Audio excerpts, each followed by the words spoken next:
Ladies and gentlemen, welcome back. I hope you enjoyed the lunch. And as promised earlier this morning, Deputy Prime Minister in charge of European and Euro-Atlantic integration, Olha Stefanishyna, is here with us. We treasure very much your presence here. And before we start the discussion on the topic which was announced during this second Accession Exchange Forum, I would like to thank for your leadership and for your partnership with the civil society. This is a vivid example of how think tanks, civil society community is able to cooperate with government on issues of priority of, I would say, of the biggest priority actually of Ukraine, which is EU integration and accession to the EU. So thank you very much for your partnership and for finding time to discuss these issues with us. I would suggest, since we have less time than we planned initially, I would suggest that we go straight with the Q&A session. So abusing my role of the moderator, I would ask first two small questions, and then I hand over to you for your questions. So the first question, which I think is the biggest question currently, is are we close to the decision of opening the accession talks? Do we feel that this is coming in December, or if not, what could be the issues? Do you see any impediments on this way? So your forecast would be excellent to get a better understanding of this process. And the second question I have is actually a spin-off question from the previous panel, which we discussed quite a lot. And the question is a country with which has a conflict, a territorial conflict, able to join the EU? What's your vision on that? Because we discussed this at the previous panel, and I had the impression that in general, no, but seems that there were still different interpretation of how this could happen. So, Deputy Prime Minister, I hand over to you for addressing these questions, and then. Thank you, Leo. Thank you, colleagues and Europe Center generally, and Alena particularly, for the sustainability of this discussion and handing over the presentation and the assessment of 7 recommendations just ahead of beginning of a series of political decisions to be taken on Ukraine. Before asking directly to your question, we were just discussing yesterday in my team that prior to consulting with European Commission on progress on 7 steps, I should have rather reached out to our civil society and NGOs, because you've been much tougher on us than the Brussels. So I came back from Brussels with a much more positive assessment of things than we saw yesterday. But that only gives us the understanding and confirmation of our major message, is that completing 7 steps does not mean ending the reform process, ending the transformation. This is the ongoing processes, and basically it's not going to stop even when all the, let's say, 7 boxes are ticked. So thank you for this assessment. Hope it will not affect the more positive assessment from European Commission. But at this point, a number of insights on my side, that basically our strategy, we were discussing last time over the forum, that it is Ukraine who will drive the agenda, has proven to be successful, because based on the progress we managed to show on all 7 recommendations, on commitment through reform agenda generally, has left no room for discussion whether the assessment would be positive and that Ukraine has not delivered something that would not make it possible to open the accession talks. So it's not opening the accession talks, it's not the case where Ukraine still has to deliver something. Things to be done even before they report the European Commission on 7 steps, maybe I can then go deeper into details. Afterwards, when European Commission releases its opinion, then we would have to work individually with the member states. And at every step of the way, every member state could put its own questions, not necessarily related to 7 recommendations, to build this consensus before December 2023. So answering your question, yes, there is an understanding that the accession talks might be open for Ukraine. There is generally a consensus of all member states here. Even those who advocate for the other parts of Europe, for the Western Balkan countries, even for Georgia, and etc., they all understand that prior to making any decision on these countries, the decision should be taken on Ukraine. Thus, that strengthens significantly the consensus on Ukraine, and it's a situation which is really different from what was when we were advocating for the candidate status, because now everybody understands that no other decision could be taken if not taking the decision on Ukraine. So the answer is positive, but there are a lot of work ahead of us in terms of working in different capitals and addressing their concerns. Second, on the territorial issue, well, it's more the issue of where is the will, there is a way. There is a will, and it's absolutely clear that the decision on granting Ukraine candidate status and now opening the accession talks is not just the promises. So as it was probably for the other countries, and basically territorial tensions for the Western Balkan countries were not the major concern.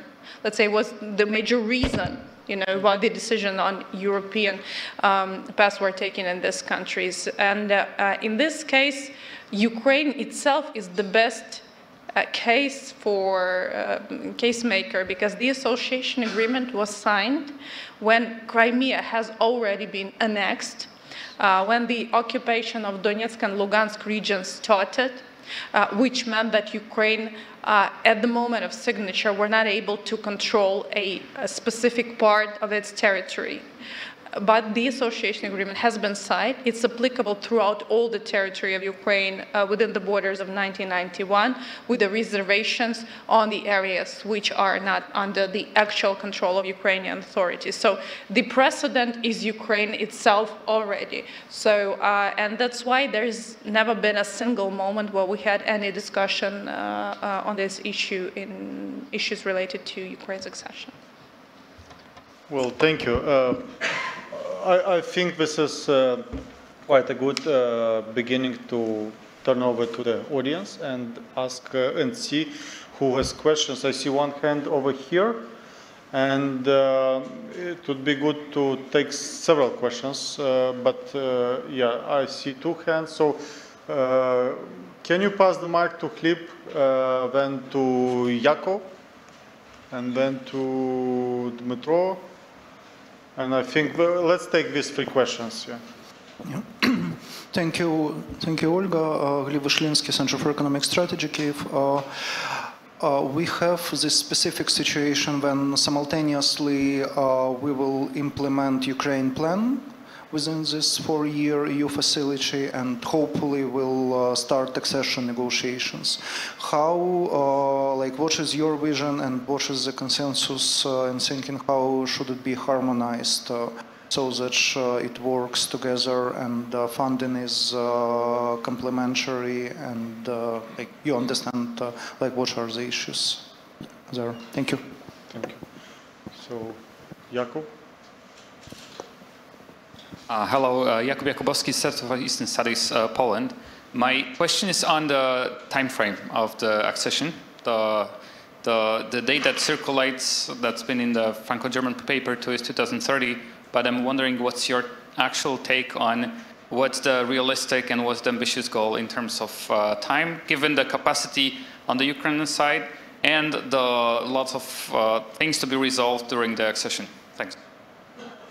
Dmytro?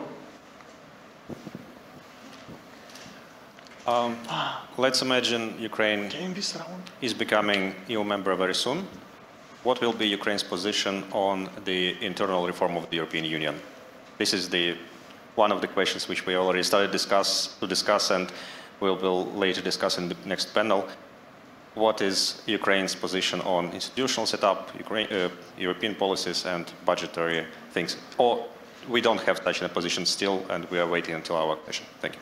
Okay, let's take one more question then from Irina, and then we give a chance to answer. My question is on administrative capacity, because conducting accession negotiations is a very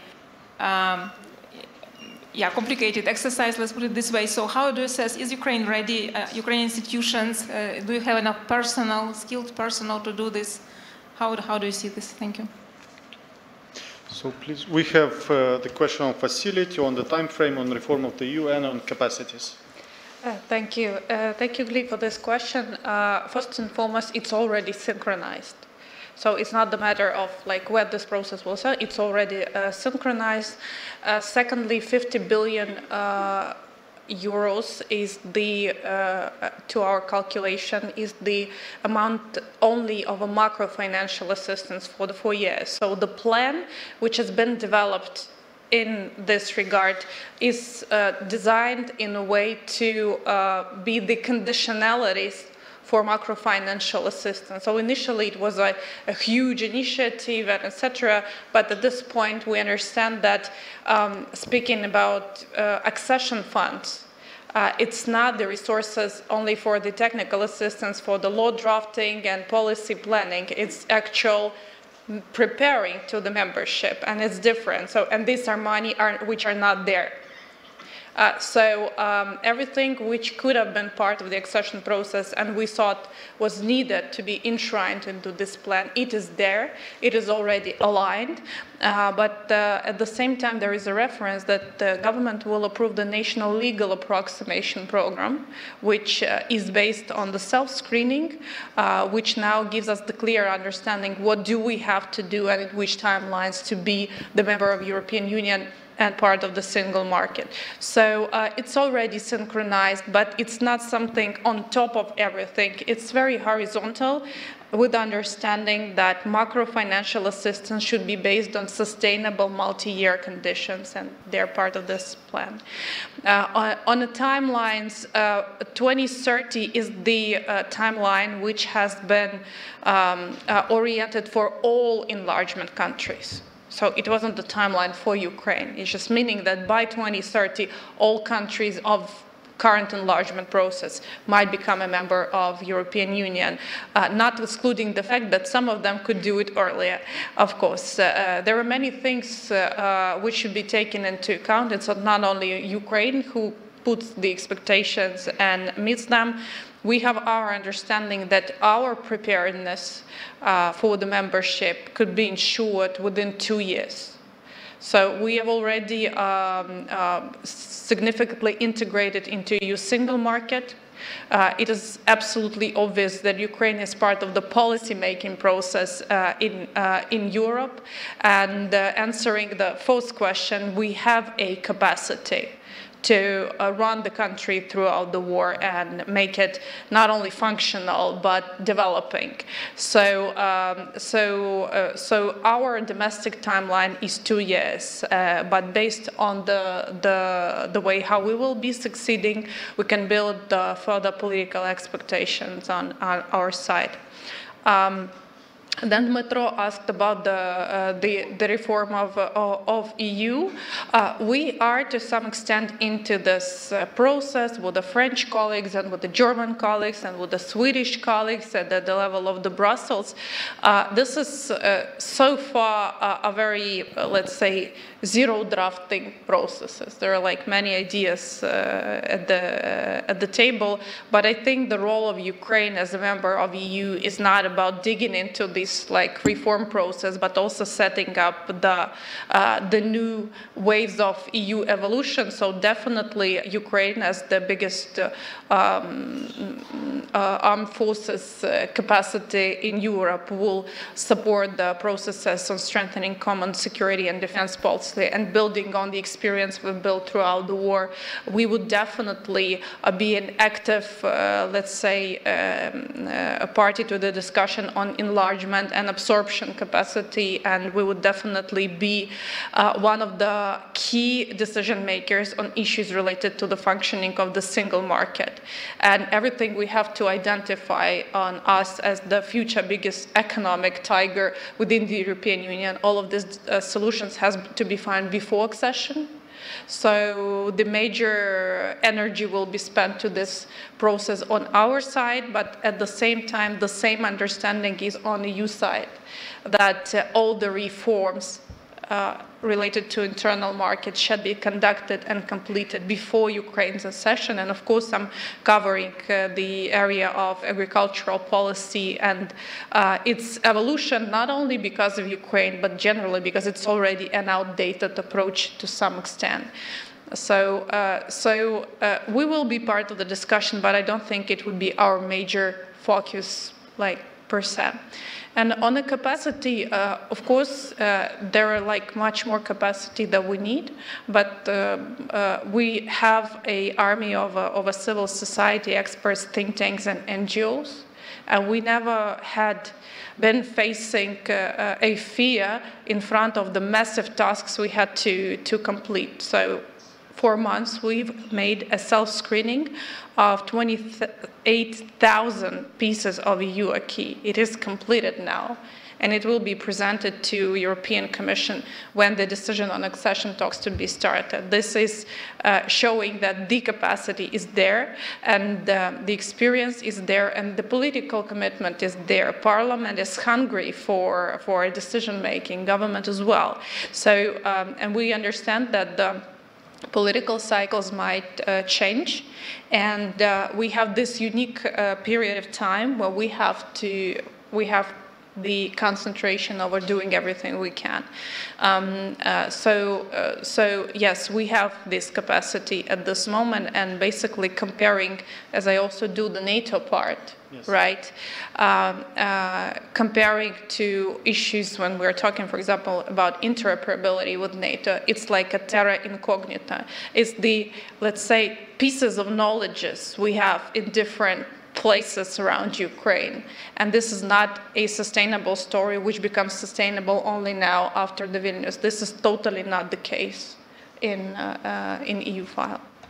Well, thank you. Actually, you're setting the bar high with the self-screening, because earlier this morning, Moldovan colleagues said that they are inspired by your example of self-screening and they would like to do the same. So maybe you can help them with this.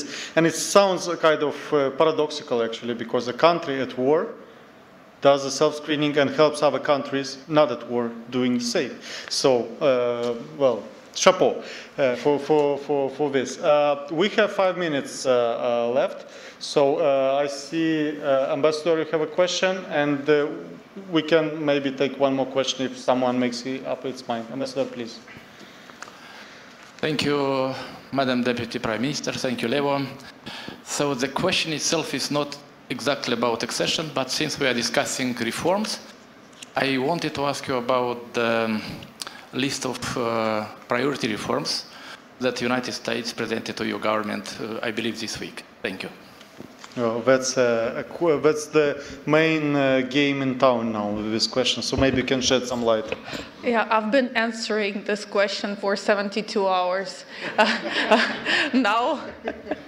And I already collect feedback on my answers, you know, so I know the best way how to put it. I mean, first, well, and there was even a formal comment from the State Department or White House on this list. First and foremost, nothing has been formally presented to the government. This is not the list, right? This is a staff working document which has been circulated because yesterday we had, it's Thursday, it's today, right? So today there is a meeting, or yesterday was the meeting of the coordination platform of donors on the financial support of Ukraine and reconstruction. And so far it was only European Union who has put it on the table based on the plan. Gleb was asking the expectations on reforms. All the others just had it in different programs. So everybody from G7 group, including United States, has to put something on paper.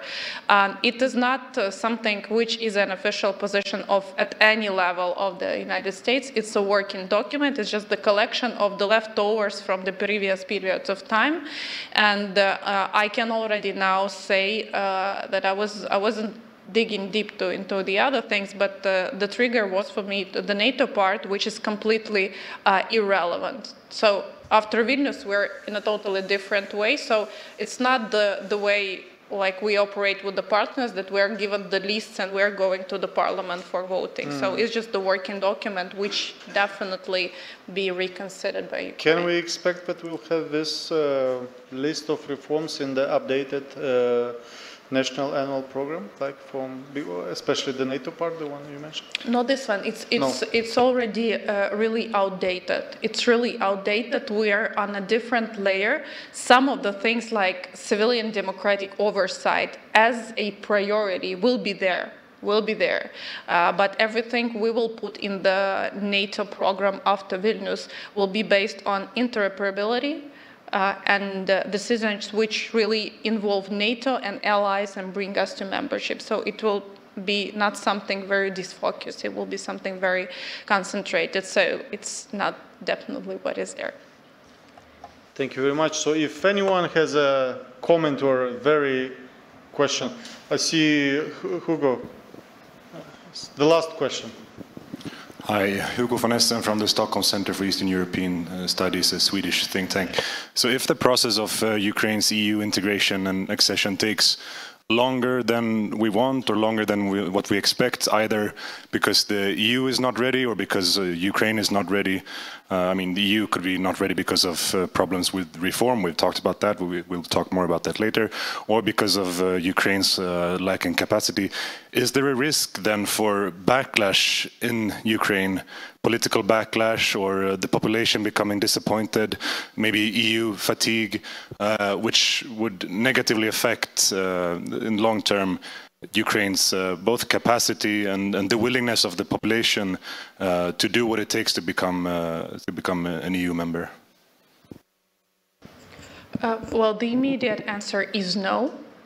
So I think the major decision has already been taken. We are in a process. We have not been in a situation of actual decision for Ukraine's membership to EU for 32 years of our independence and 15 years where the European course has been declared as such. So it's not something that any EU official or Ukrainian official would put into the minds of Ukrainians. It's the Ukrainians who have been standing for the revolution, on the revolution of dignity, and this is what we are fighting for. This angle is there, and it's not only about this regular European integration process. It's a consequence of what is happening in Ukraine and the essence of the war. So there's literally any chance that there could be a backlash. But of course, I mean, the process of accession is not romantic as it is. And basically, the last political, very bright and nice political decision which might be taken is the decision on starting the accession talks. Because then the real, not political job is to be done. And it's not always going to be nice and fluffy. We understand that it might not be 2 years or a year or even 5 years, but the principal thing for us is that the timeline is not dictated by ambiguity, but inability or unwillingness to take the decision if time requires additional steps to be done. This is okay, but definitely Ukraine as a country which generally unblocked the enlargement discourse does not want to be the country on which it will be blocked again, definitely. Well, since your answer was short and we have 30 seconds, one more question, but this time about NATO. Do we prepare for Washington summit? And if yes, what do we aim there? I mean, I know it's an EU event, but still. This is interrelated as we learned at the previous session, so. Fresh breaking news just in half an hour ago, President of Ukraine has ended up the meeting with NATO SecGen, who's now in Kiev, and we agreed to start preparation for the Washington, and closer by the end of the year, we will have a clear understanding on expectations. But it's of course not an easy task, and we starting from where we ended in Vilnius. We will think how to shape it and how to manage, let's say, the potential of this Washington summit. But I mean, it's clear that the decision on invitation is to be taken. It's on the table, and we will be discussing things around that. Deputy Prime Minister, thank you very much for taking your time, and please join me in saying thank you to. Thank you for coming.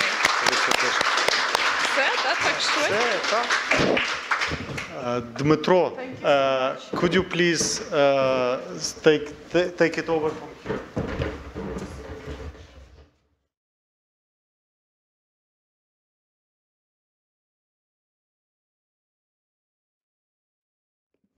So without break, we continue. So I kindly ask all the panelists of our panel on EU internal reform to come to take the seats. Whatever.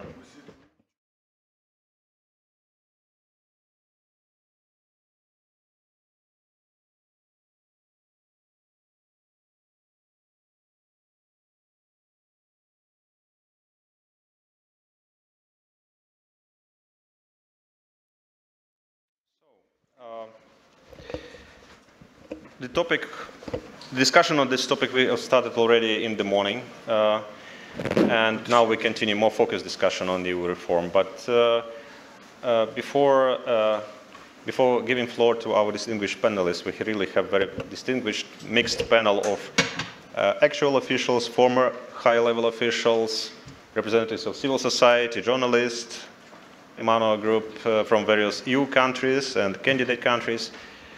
Just several introductory words on my side, because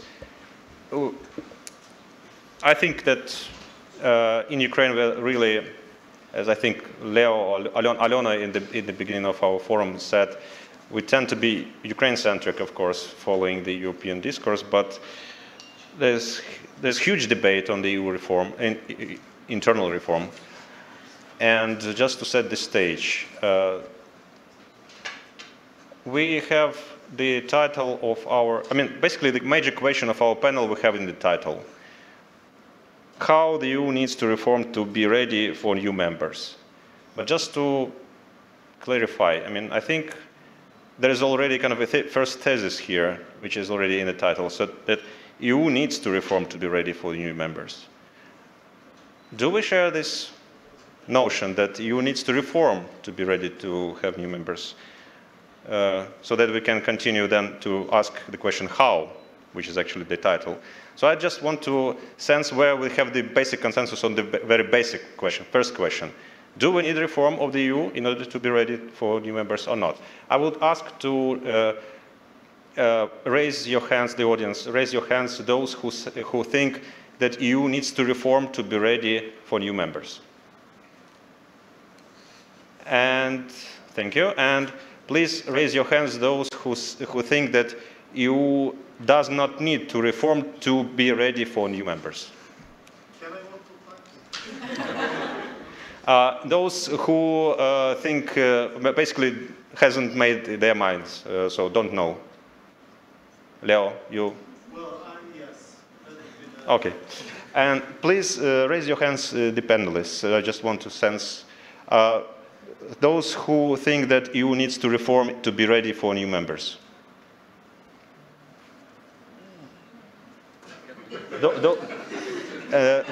Okay, those who think that EU does not need to reform in order to be ready for new members.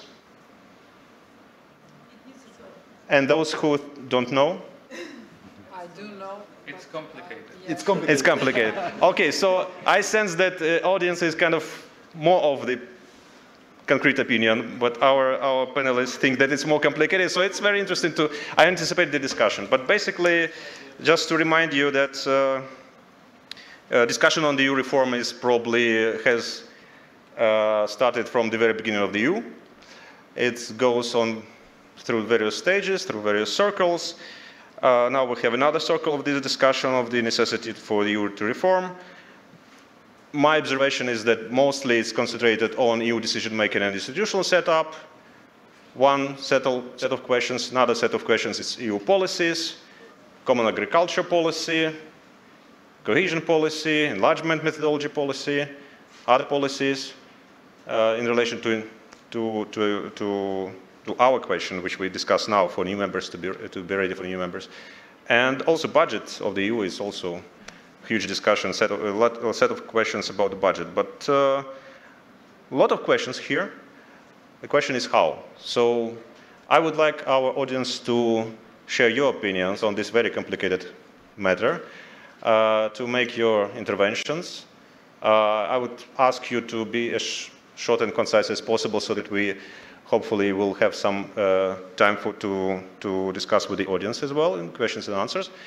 And just from my side, I would like to ask in your interventions to try to answer 3 questions. First, your personal opinion, what is the key change, what is the key change, what needs to happen in the EU to be ready for new members?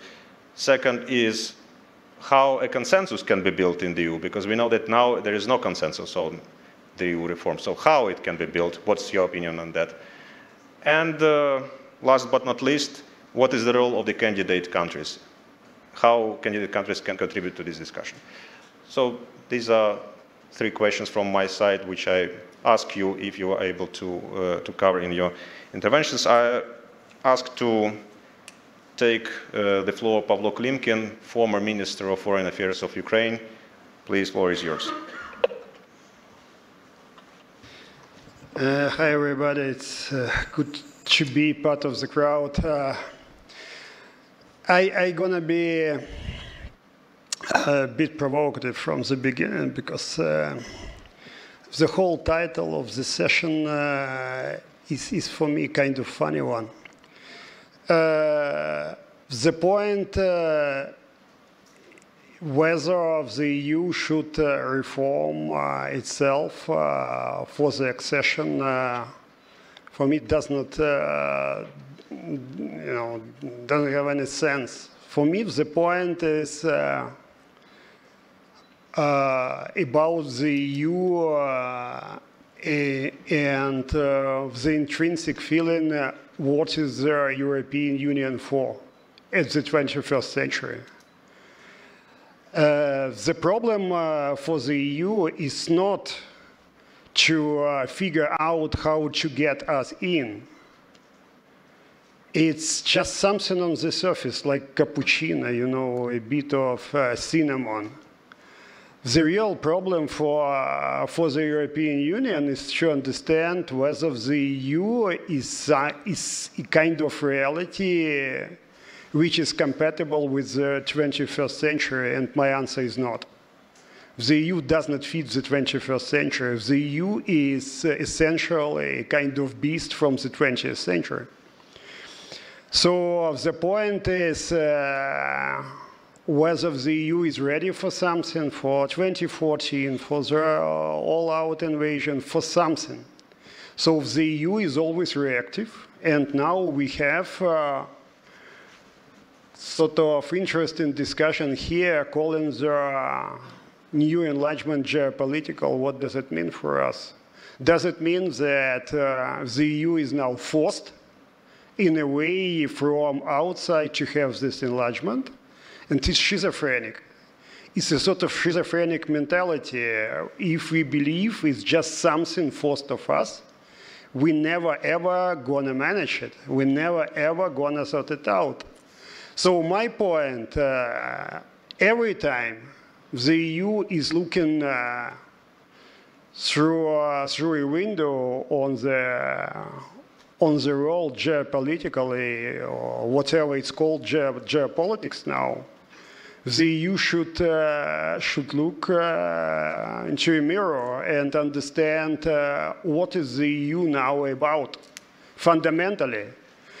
And our discussion about the accession is normally whether we need majority vote and where, under what conditions, whether we need cap, how are we going to reform cap, regional policy. They're all relevant issues, but it's not about the core of the problem. It's mainly not about the problem, our challenge as such. So we need to understand whether the EU, with its model of democracy, with its essence of leadership, is actually part of the 21st century. And whether the EU is ready to be at the same level as other big players. My answer is not. I don't know what is your answer. And my second point, it's probably even more pessimistic. I don't see now within the EU a real will, whether it's political, societal will, to start fundamentally reshuffling itself and understanding what kind of new reality the EU should conjure up in the future. So we live in a fundamentally different world. We live in the sense of security, in the sense of technology, basically in a binary reality between the US and China. If you see the numbers, if you see potentials, and one of the big conclusions of our war, one of the biggest for me, that without the US, Europe is not able and not willing to deliver on everything which is critical. But so far, I don't see any real will to look into the core of the problem. And the fundamental mentality within the EU, with all the sympathy growing for Ukraine, is that we don't have to pay anything for retaining our way of life, our way of prosperity, our way of security. And in the 21st century, it's fundamentally wrong. So if we believe we don't have to sacrifice nothing, whatever, for the accession, for our security, for managing migration, we are nowhere. If we react, we always react to something, we are again nowhere. So I don't believe the EU needs to reform to deliver on new members. It's fundamentally wrong approach. The EU should understand what kind of the European Union we need, or probably we don't need in the future. Whether we have courage and political will to start this discussion, and not all this funny talk about whether to change the treaties or not to change the treaties. But of course, we could be on a sort of political side. We don't have any sort of politics in the European Union. You know, European elections, is there any, real campaign? No way. So the fundamental point for the European Union is to see whether it's Ukraine, the Western Balkans, whatever, is a fundamental chance for a change. And not a kind of renovation, to renovate a bit, to try to change internal procedures, but to change fundamentally. If it's not the case, Europe is not going to be delivering, whether on security or prosperity. And if it's it's my simple point. So we don't need to discuss reforms which are needed for enlargement, for any sort of geopolitical reality, how people in their EU capitals understand it. We need to understand what is Europe for, what is Europe actually in the 21st century. And the reality around us is changing not just rapidly. My point, in 10 years from now, you are not going to recognize this world. And it's mainly about security, identity, and technology. So whether Europe is up, my answer is not. And it's a fundamental problem of Europe, not kind of reforms on accession. Just to start with. Thank you. That's great introduction to our panel. So that we really need to ask the right.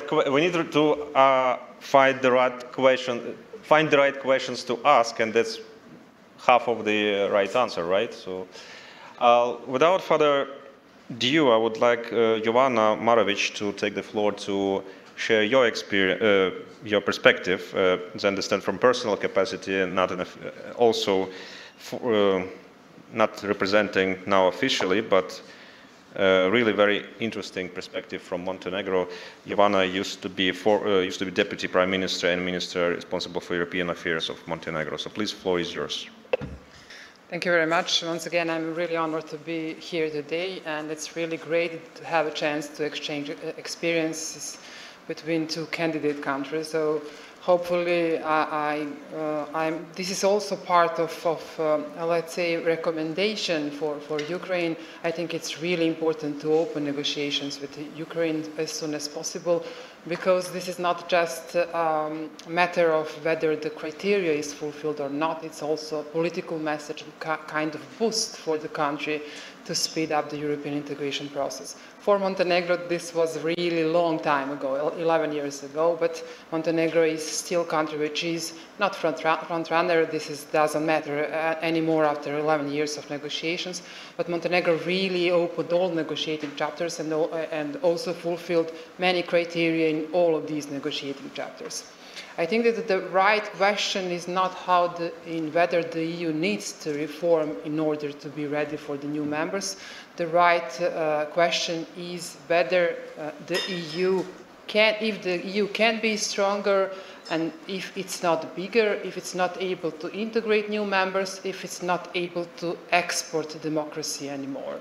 So if the EU is not able to strengthen democracy to safeguard democracy in the EU member states and also in the Western Balkans, candidate countries, and all around Europe, I think that it's not possible for the European Union to be stronger. This is also part of the reform of the enlargement process. I also think that this is really important part of the EU reform. Then the next question is, should the EU keep the same track when it comes to the enlargement process? I think that the situation and war in Ukraine, war in Europe, does not provide, or does not, the EU didn't provide proper reaction when it comes to war in Europe, because for the Western Balkans, even for Ukraine, the approach is almost the same. We are still discussing new models, alternatives to the full membership. Now on the table there is French-German proposal, also the kind of staged accession. In the Western Balkans we are experiencing the economic integration, which is in the first place. And then the truth is that in the Western Balkans, even in the Central Europe, change has not happened through trade, through regional cooperation, through networking between the countries, because there wasn't spillover to democracy and strengthening the democracy. And for all of us, as you know, the core criteria is democracy, the rule of law, and chapters which are connected to the rule of law.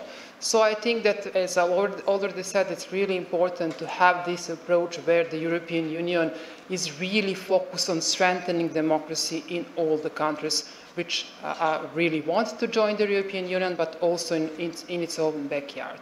Then there is a question whether there should be like deadline, timeline for the candidate countries, because so far we had fight between EU officials over 2030 as a possible date for new members, or as the possible date when the EU should be ready for the new members. There was this statement from the President of the European Council that the EU should be ready and then reaction from the European Commission that there's no that kind of timeline or deadline which is foreseen from their side.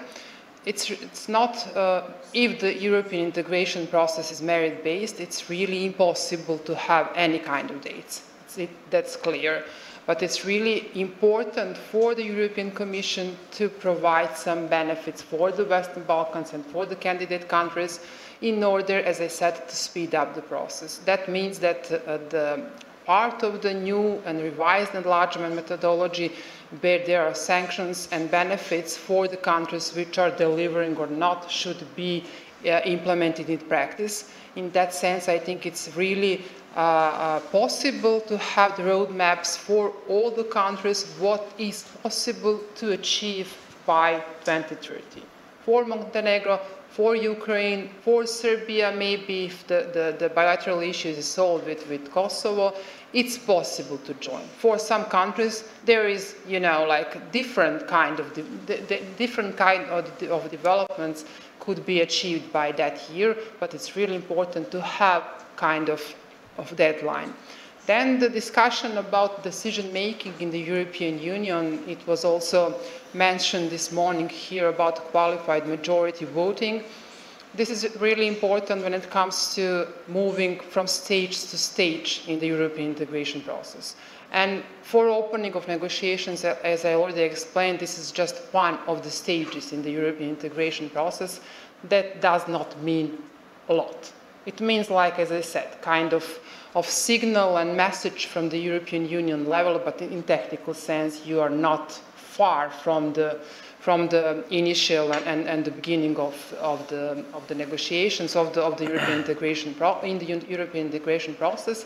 But when it comes to new members, there is no chance for the European Union to have qualified majority voting when they are deciding on new members. So in that sense, it's really possible for any country to have veto right, and in my opinion, qualified majority voting is not that much important for the final decision when it comes for the candidate countries. Then veto right for the candidate countries, there is one of the state accession models currently discussed in the European Union, when there is a recommendation for Western Balkans and the other countries when they are joining the European Union not to have commissioner and not to have veto right. Well, that's possible for me if we are joining now. In next 2 or 3 years, if we are joining the European Union in 10 years, it's really important to have all rights over there. How to reform enlargement process? There are like 5 key words in order to have better enlargement process. The first one is consistency, the second one is clarity, then capacity, high-level political attention, and then fundamentals. When I'm saying that consistency is really important, that means that if country is delivering, there should be reward. As you know, North Macedonia once was front runner of the European integration process. They actually delivered, they changed the name of the country, but they were blocked a few times. So it's really important, if you are providing results, to have benefits, to have this kind of positive signals from the European Union level. Then clarity. We have too many frameworks for cooperation and too little integration. Because there are, as I said, many proposals, how to, maybe even alternative proposals when it comes to full membership to the European Union. It's really important not to have mixed messages from the European Union level, and that's for the Western Balkans, it's really important not to push us to into common regional market, into some kind of integration into single European market. It's really important to have full membership as final goal. Then capacity is not just capacity in the candidate countries, it's also at the European Union level. Because EU enlargement, in the DG enlargement is really also understaffed, and in the candidate countries it's really important frequent changes of the political parties in power not to reflect on the negotiating structure. Then high-level political attention, as I said, you have many messages from the European Union. One kind from the leaders of the EU member states, and then different kind from the European Commission, and then finally it's really important not to have process in the hands of as a technical process, but to have high-level political attention. So it's really important, for example, from the French president, from German officials to have positive signals when it comes to EU enlargement. And finally, fundamentals are really first. They are fundamentals. In that sense, I think that all the reform in the European Union should reflect on the rule of law, because there is no improvement of economy if you don't have transparent public procurement system, or if you don't have a fair competition. And from our experience from Montenegro, it's really kind of frustrating to be 11 years in the process, to have developments on many levels, but to have the rule of law almost at the same level as it was 11 years ago. So the rule of law is really the most important part of the reform. So that's for the beginning. I'm here for the questions. Thank you. More and more questions and more need for more answers. But without further ado, I would like to Adrian to share his opinion on. I mean, I don't know whether official or not official, maybe personal. What is your perspective on the EU reform, whatever it means? Thank you, Dimitro. Look, I'm not entitled for a personal opinion, and that's the first thing, as long as I'm in office, and that's a fact that everyone, I think, agrees with.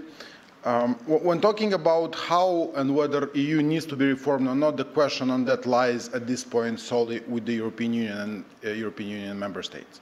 It's a fact, and one from the outside can only support, advise, suggest things and not actually partake and take the responsibility on it. So the discussion on how and whether EU needs to be reformed, it's a question to be answered by the European Union. Now, from the perspective of someone who's looking from the outside and is eager to become a member of the European Union, one definite fact is that all waves of reform of the EU made the EU stronger, and even all waves of enlargement of the EU eventually made the EU stronger. So having a discussion on the reform of the EU inside the EU, it's a good thing because it signals a willingness to get stronger and to overcome the challenges that the EU is facing, on the one hand. On the other hand, I believe it's cementing or it's pinpointing the fact that enlargement is happening. And it's a trend that cannot be stopped, and what shall we do to better prepare for it? I believe it's a very good signal for the countries that are eager to become member of the European Union, whether it's for several years or for a decade. It's a good signal for us in this regard. Now, what is important for the Republic of Moldova, a country that is eager to start the negotiation and accede to join the European Union, I believe it's clarity. I agree with that. We need to have a certain previsibility on what the enlargement imposes, if that's a right word, because we have people who are supporting European integration, and they must have an answer. What shall we do to become a member of the European Union? So we don't get into a point of disappointment among the population. We need to have a clear understanding what steps needs to be taken and what shall be done. And that's equally valid for the policymakers, because we said it on a number of occasions. We're willing to do whatever is necessary to become a member of the European Union. So having this clear pathway is very important no matter how the reform will look like and whether the reform will happen. The second thing is that I was saying this last year at this forum, that the accession itself carries a significant transformative power. So the process of becoming member of the European Union has a transformative effect and should have a transformative effect. So on that path, EU should be well equipped to fuel that change and that transformative power in the countries that want to become members. Because as in most cases of past enlargements, the huge step in transformation of the country that happened to now currently members of the European Union happened actually in the accession stage or in the first years after the accession.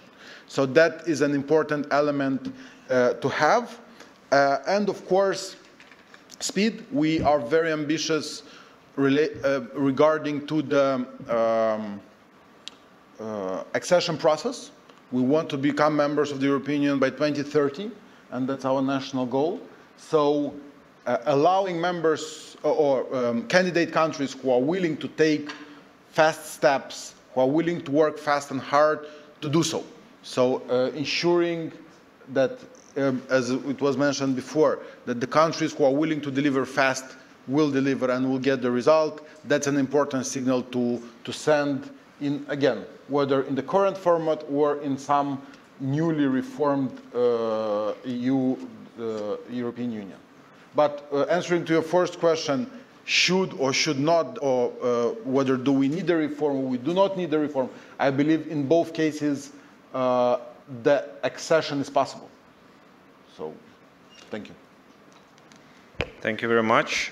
And now another Western Balkan voice, Petrit, former Minister of the Foreign Affairs of Kosovo, a very particular case. Please, floor is yours, your perspective on this debate of the EU internal reform. Thank you very much, Dmitro. Thank you very much for inviting me to this forum.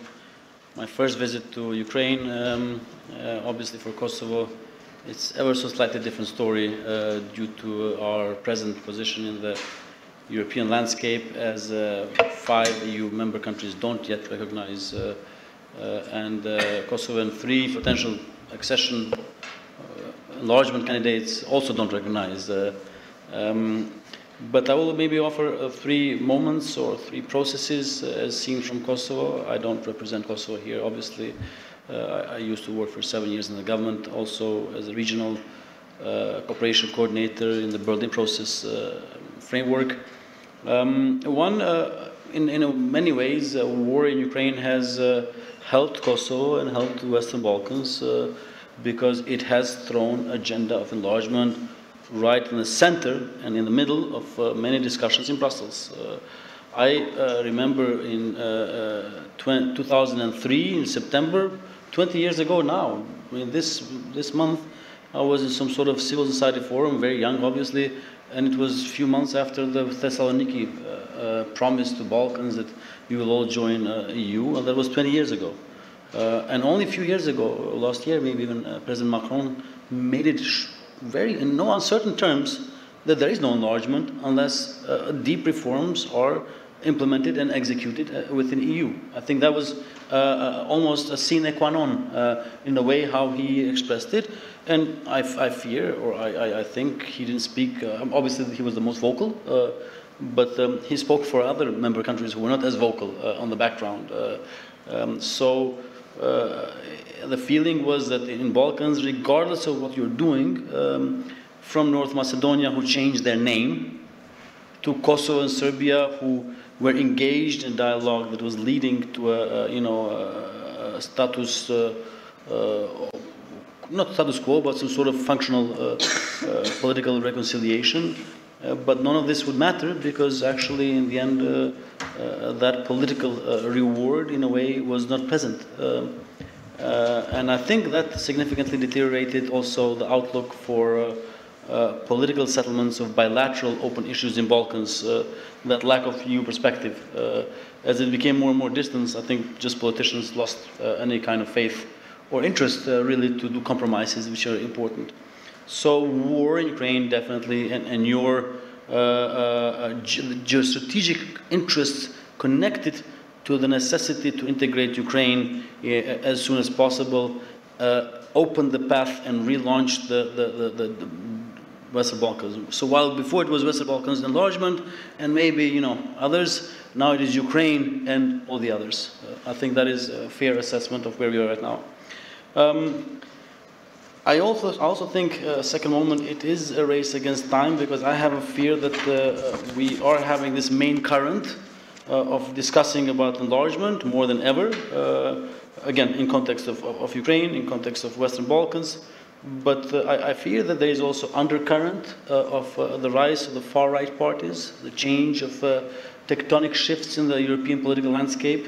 And I do fear that maybe the sympathy for EU enlargement is in direct correlation with the price of megawatt per electricity this winter. If we have a harsh winter, expensive electricity, expensive gas, and the people and voters in the EU member countries are angry with their politicians, I don't think enlargement is going to be at the forefront of the debate. So in a way, the race is on how can we complete as much as possible before those types of negative sentiments resurface again, or maybe even take hold in a major EU country. And I fear that some countries will not be as accommodating in their political far right as Madame President Meloni was when her coming to power actually did not create a major disturbance or dramatic change in the Italian perspective. I think some other countries may have far bigger repercussions. Third moment I can offer is only realities on the ground. I do think, I was just listening to an interview by a US envoy Escobar, who you may not know in this part of the world, but who is very well-known quantity in our part of the world, because he facilitates or represents the United States in the dialogue between Kosovo and Serbia, said that we are unfortunately seeing a two-speed enlargement and two-speed Balkans. On one side you have Albania and you have North Macedonia and Montenegro, with some footnotes related to the crises that have in recent months and few years touched Montenegro, but where you see the progress. They are all NATO member countries. There is a democracy, there is a vibrant civil society, and there are chapters being opened, and with some bilateral issues between North Macedonia and Bulgaria, Albania and Greece, still you see progress, and you can feel it. I go often to Albania. I genuinely am impressed how quickly they are moving. They hosted the EU Western Balkan Summit this year for the first time. A Balkan country did so, and they're hosting a Berlin Process Summit also later this year. And then you have the other speed, which is Serbia, with its complicated relationship with the EU, far less sympathetic to EU membership than it was even 2 years ago. The opinion polls say so. I think we are all of a sudden again physically a little bit scared of Serbia, because as of this week there were also some terrorist attacks in Kosovo, and frankly it's not obviously going to be a shoo-in for EU membership as maybe it was 10 years ago. Kosovo, which is not recognized by 5 EU member countries, so until that happens it's a little bit difficult. We applied for candidacy and we hope for some sort of a positive reply at one point, but our positive reply is directly tied, again, sine qua non, to the agreement Kosovo and Serbia in the dialogue, based on this French-German proposal of de facto recognition and not de jure, and Bosnia, which has its own set of constitutional problems and veto rights which are hampering reforms. So multi-speed, I mean, in one way we are, Joanna, you said that we cannot even think about this common market and this Europe integration B option, in which you have access to 4 freedoms and common markets like Norway and whatnot, but not full membership. And if I would be Montenegrin, I would be, yeah, of course, but I'm not Montenegrin, I'm Kosovar, and and now I say, give us what you can give. And in the question of the panel, how the EU needs to reform to be ready for new members, I honestly think there's only one thing, honesty. And honestly, not in that moralistic, ethical issue that is far from it, but in terms of really being able to plan and to be honest about how is this going to unfold. Obviously, we are not countries in the same range of reforms. Some of them are in deep genocidal defense war, as we are here. Some of them not recognized by the others. Some of them are small, with cute coast, and very absorbable. Everybody likes to go to Montenegro for a swim. And I can imagine European voters will not have much problems to integrate Montenegro or even Albania. So, in one way, we would potentially, we are so lucky now to get visa liberalization so late this January, we still don't have it, that maybe common market would be something that would be better because it's a short-term perspective compared to maybe a decade that we have to wait for proper EU membership. But then Ukrainians need a membership now. So you need it now, and then Montenegro also need now. So that ability to juggle those balls, I think, is where the honesty comes into play of how do we approach different countries in different speeds. Mm-hmm. Thank you very much. I'm just mindful of the time because we are really kind of under time pressure of having to finalize our panel in 30 minutes. And I'm pretty much sure that we have even more questions from the audiences. So I really hope that we will give the chance to the audience to ask some of those questions at least. So I really ask the panelists to be as concise as possible.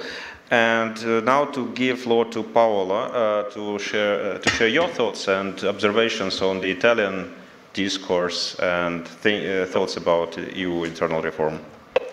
Thank you. I will be very short.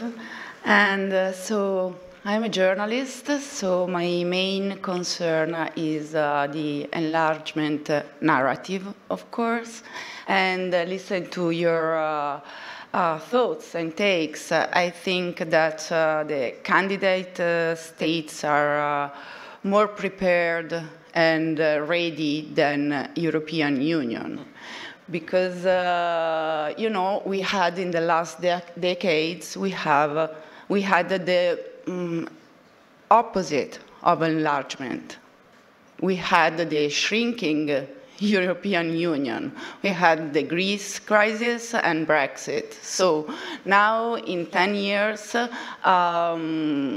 Europe was less powerful, less strong in the world, with many, many problems inside their political spectrum.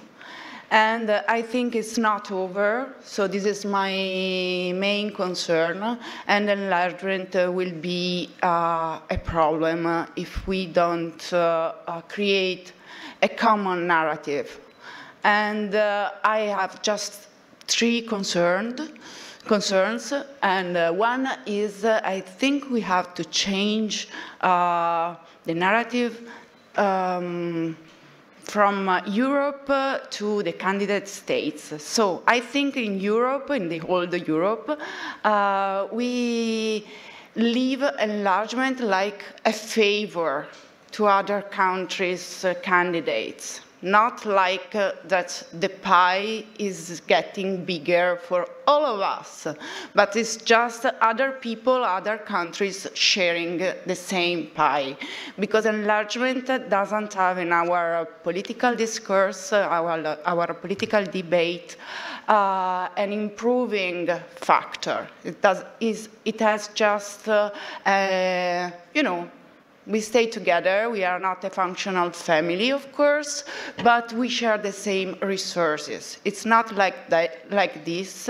If enlargement is existential for many candidate states, I think is existential for European Union too. So this is not established in our public discourse, and I think we have to put it. The other thing, the other concern is too big to work, to operate. Of course, if we are 35 members, we have to change our rules, because even in 27, we have so many problems. And we have to change this kind of process. Otherwise, I think that I really believe in democracy, but I think that it would be very difficult to negotiate with unanimity in 35 or 30 countries. So I think we have to address this problem. And the third thing is the people consensus. In our history, Europe and a referendum is not an happy marriage. So when we put the European question to people directly, usually the answer is a no. I mean, in UK, we saw in the most important way, but even when we had the constitutional referenda in Europe, we had many no. So I think that it's important to explain better what enlargement is for the countries that are already in the European Union in order to build a consensus, not just an institutional consensus, but of course a people consensus. Thank you very much. Reminding us that actually of the fact that there are a lot of decision makers in this discussion of the EU reform, and ultimately, if there is a deep reform, ultimately it's European citizens who are the decision makers, and that needs to be taken into account. Irina, please, floor is yours. This is a very unique perspective of from Germany, but of probably some kind of Ukrainian-German perspective. Irina used to work with the International Renaissance Foundation in Ukraine. Now she is representing the Center for Liberal Modernity from Germany. Thank you. Yeah, thank you so much. I do follow developments or debate in Germany, so I could maybe say something. So actually, the first point I want to make is that debates about EU internal reform have been there for some time already. So if you look at the German, at the coalition agreement of the the three political parties who form the current German government, this is a big issue that EU should change the voting rule, and EU should become a stronger global player, something Paulo Klimkin referred to. So for this, EU has to change internal procedures to become a stronger global player. So this has been an issue, and basically Ukraine's application for membership has just reinvigorated these debates, which has been there for some time. And the ideas which are floating around about these reforms are also not new. They have been discussed for some years among expert community. I do think that some things have to be changed before new members can become, before the candidates can become members. However, I would prefer doing it in such a way that no treaty changes take place, because I think it will be very difficult to find consensus among different member states, and we already see there are a lot of differences. So this would be a preferable option. First thing which needs to be changed, and it might be easy procedurally but difficult politically, that current member states give up a veto right for opening and closing accession chapters. It was already mentioned by Jovanna. We have a difficult neighbor, Ukraine, Hungary. And I can imagine that there will be a lot of problems which Hungary will pose, but maybe also Poland. You know, we see this debate on agriculture. So there will be problems, I think, with opening, closing chapters, and I think this is something EU should agree now. Yeah, it's a matter of political will. In a longer-term perspective, of course, there should be a change in the. So there should be more. There should be qualified majority voting. I'm persuaded in the foreign policy. So for EU to be a strong external actor, but also on domestic issues. And this is also very difficult. I understand that countries, new member states, they have they're very sensitive to giving up their sovereignty. So this is also difficult, but this might be necessary before EU becomes 35 or some members, yeah. And also not every country can have a commissioner. So this kind of things, I think, need to be changed before enlargement takes place. And second important dimension is budget. Actually, so we have this multi-annual budgetary system or perspective. There will be a new EU budget from 2028 to 2034. Ukraine and Moldova are planning to join during this time frame, of the new budget. And the new budget debates will start already in 2024 after a new European Parliament will be elected, after a new European Commission will be formed. This is where Ukraine can contribute. There are some calculations, for instance, that Poland's share in the EU budget will reduce from 30, if Ukraine joins, will reduce from 30 to 12%, and Romania's from 18 to 7. And some countries like Czechia, Slovenia, Spain will lose the status of net beneficiary of the EU budget. Are they ready to give up this? Or the EU has to increase its budget, and this means maybe introducing new taxes, EU-level taxes? So these are kind of issues which are very important, and maybe Ukrainian think tanks can already think about how they can maybe turn the debate in such a way so that they show that they can contribute actually, but not really take away EU resources, if you want. So this is kind of important issues which needs to be tackled, and where I think Ukraine can have an important role. And I will just conclude that I think there are a lot of things which can be changed, and they can be changed without treaty changes. So I would suggest following this path, not the one which German-French report proposes. I mean, they propose some short-term measures, but then medium-term measures before a new accession treaty changes. And I think it's unrealistic given the current situation, different approaches in the member states. Thank you. And last but not least, Jakub, representative of Poland, well, not official representative, but still we need a Polish perspective on this rich debate. Please. Great to hear that. Thanks. Before I jump right into the main question, which I think is great, and I think it's great we have so many prospective member states talking about this, because I think you should have a voice over how the EU is run once you're there. But before that, a short detour to several things that has been mentioned before. First of all, I think it's worth stressing that Poland has been one of the first to pitch the idea of the rapid geopolitical enlargement. We're still behind it. We're still for it. So we are hoping that we'll make it in December. That's the first. But responding directly to some of the things that were just mentioned, I think the enlargement process, the accession process has already started in a most convoluted way. I mean, just right after the full-scale invasion, there's been a number of decisions on the level of EU and individual member states that effectively integrated Ukraine already with the common market, free flow of services, free flow of people, virtually unified labor market, and we absolutely knew why we were doing this. It was badly needed in front of what Ukraine was and still is facing. But I just want to draw attention to a very special form that this quasi-accession took, that usually these things are talked about thoroughly beforehand. We're talking about transitional periods, we're talking about distortions, we're talking about how accessions affect internal constituencies and markets, and then we proceed with the opening. Now it was the other way around, but I think we should still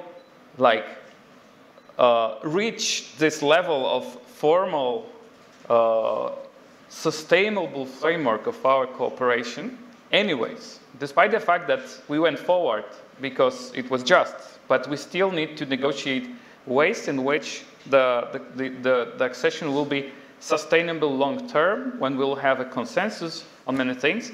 I'm, of course, referring directly to the grain issue, but there are more than that. There's the transportation, for some countries probably labor market too.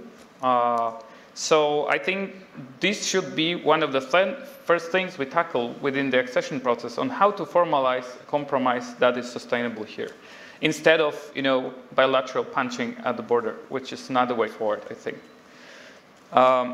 now coming directly to the question here, asked here, I think it's once again, a very good occasion to talk on this with prospective member states, because I think first of all, the momentum for reform in the EU is growing. That's a fact. This will result most probably in some changes. Some of them are really needed. But I feel the sole fact of linking the two, a conditionality that the accession will follow only after the EU is reformed, is risky. It's doable, but it's risky. I mean, in two general terms. First, Dmitro, you raised this at the very beginning. What is the EU that you want to be in? What will be your agency and power to actually influence it? I think it's a matter of a very simple thought experiment. Like take 10 most important national issues you want to bring to the EU, and then use the council calculator to find out whether you'll be outvoted or not.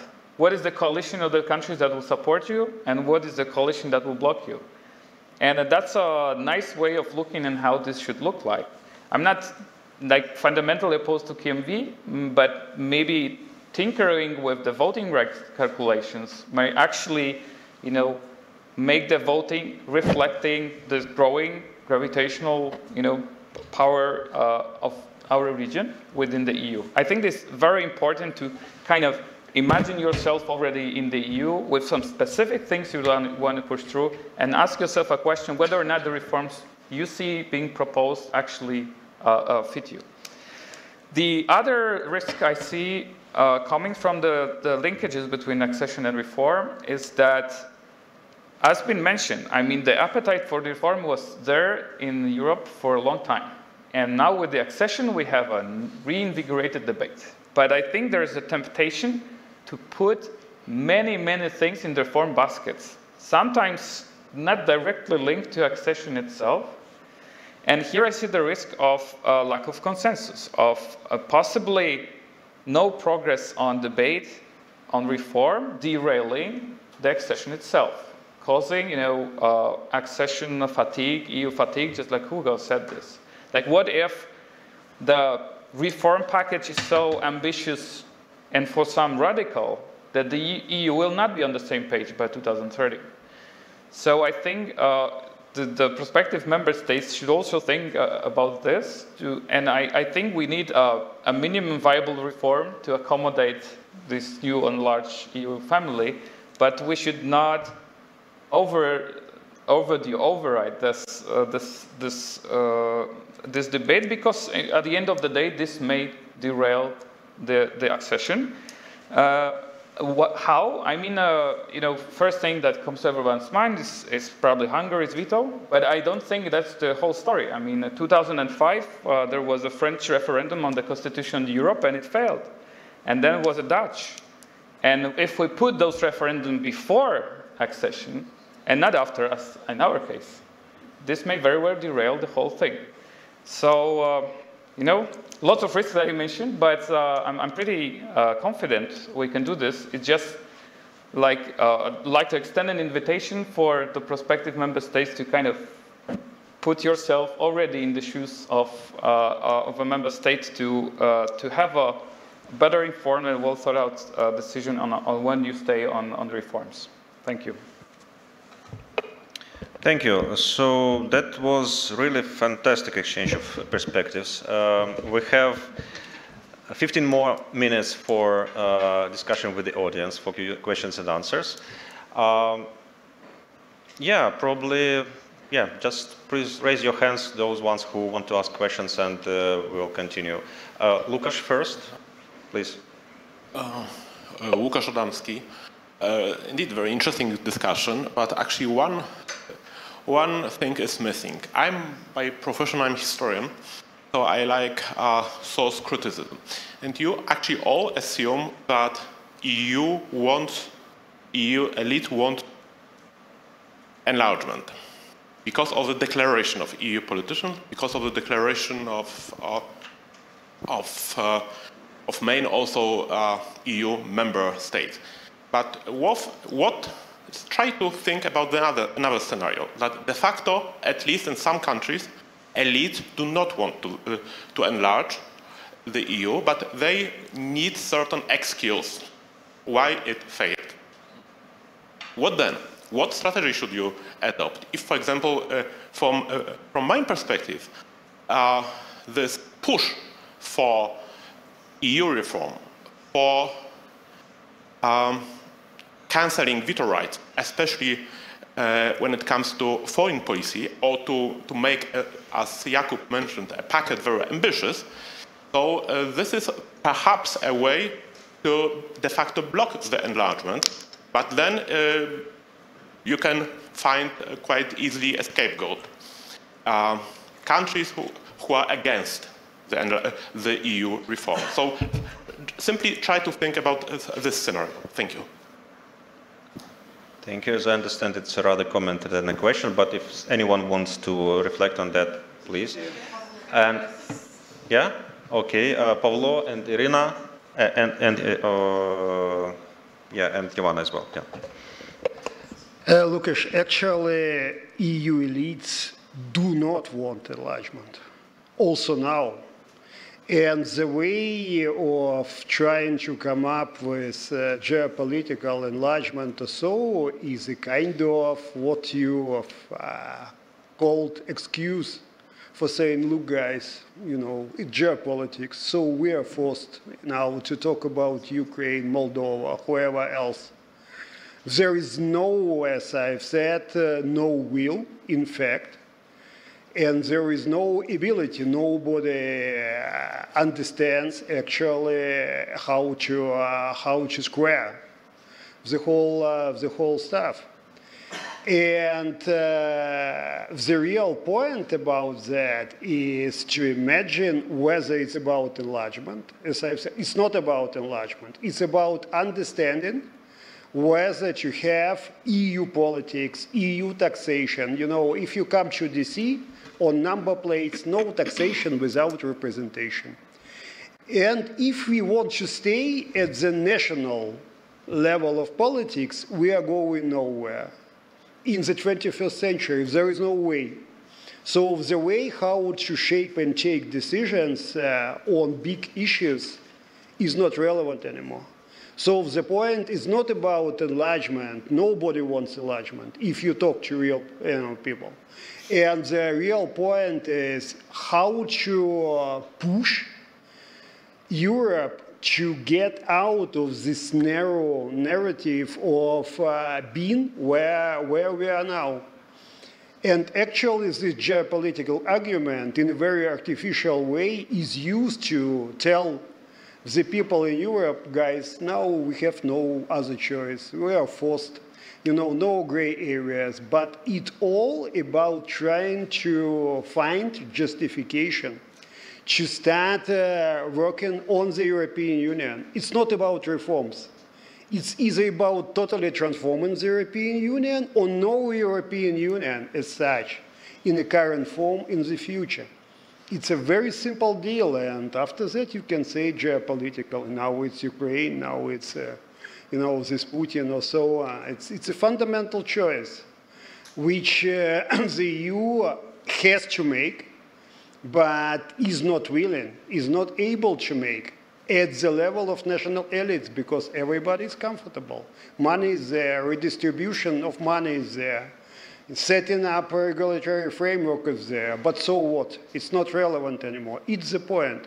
So you're right, nobody wants enlargement, but actually forced to have enlargement, and after that, all kind of this, you know, good argumentation, security we are not ready to deliver. But in fact, no, it's the point whether you are willing to deliver, but it's getting out of this comfort reality, and comfort reality is there. This is interesting that I think Pavlo and Lukasz are on the same page in terms of assessing the willingness for enlargement, but totally on different page in assessing the need for reform or not need for reform of the EU. So it's kind of interesting that this is multifaceted discussion and not necessarily one thing leads to the other one. So consequences can be different from the same thesis. Please, Ivana, and then Irina. No, we are quite aware that political elites in the European Union don't want enlargement, but the thing is that they introduced stabilitocracy concept for the Western Balkans, keeping autocrats in power in order to keep stability. But that's not the way forward, and the autocrats are not bringing stability to the Western Balkans, not either to the European Union because of the security on the borders and the rest. The other thing is that enlargement really, the European Union really needs enlargement, because when they introduced the political unity and union in 1992 with Maastricht, they wanted to be a global player. So the economic integration was on one side, and the political union was on the other side. They also introduced the multi-speed Europe, and they are now, with the stage accession, they're going even further, you know, in implementing multi-speed Europe concept. But that also not the way forward in order to have stronger European Union. And then 12 years ago, I wrote about my academic background is on the EU political system, not the enlargement. And the conclusion is that if the European Union wants more democracy at the supranational level, and even in the EU member states, federal elements in its functioning should prevail. But that's not possible. So if we are waiting for the European Union to be stronger, there would never be enlargement. And if the European Union wants to be a global player, they should integrate more members, and they should keep to safeguard democracy all around. So that's the only way forward, in my opinion. Thank you. And Irina? Yeah, I want to say that I also think that EU doesn't necessarily want to enlarge, or at least some member states, but in certain situations there is such a pressure to take important decisions that you cannot really escape this possibility. So, for instance, Germany didn't necessarily want to give a candidate status to Ukraine. Maybe I will not speak about whole Germany, but about Chancellor in this case. But then eventually he was under such a pressure that he made the decision to to agree to the candidate status of Ukraine. And I think EU now comes to realize that enlargement in this situation is a security issue for the EU. EU cannot afford leaving Ukraine and Moldova and other countries in the gray zone. Russia will continue to be an empire for some time, and it's really a security existential issue for the EU. And if there is a coalition of willing in the EU, if there is a pressure from Ukraine, from expert community, I think politicians who are unwilling will have to follow. Yeah, so that's my understanding. Thank you. Questions, please. More questions from the audience. Or we have already... Yes, please. It is not a question, it is a comment and a little trip to the past. I would like to remind you that it is true that the elites of the EU member states now are not crazy about enlargement, but they were not in the last enlargement either, at all. I mean, accepting Poles and Czechs and Hungarians and all this, you know, and in Southern Europe, and not only in Southern Europe, but there was this idea, okay, they are going to forget completely about us, South European members, and they will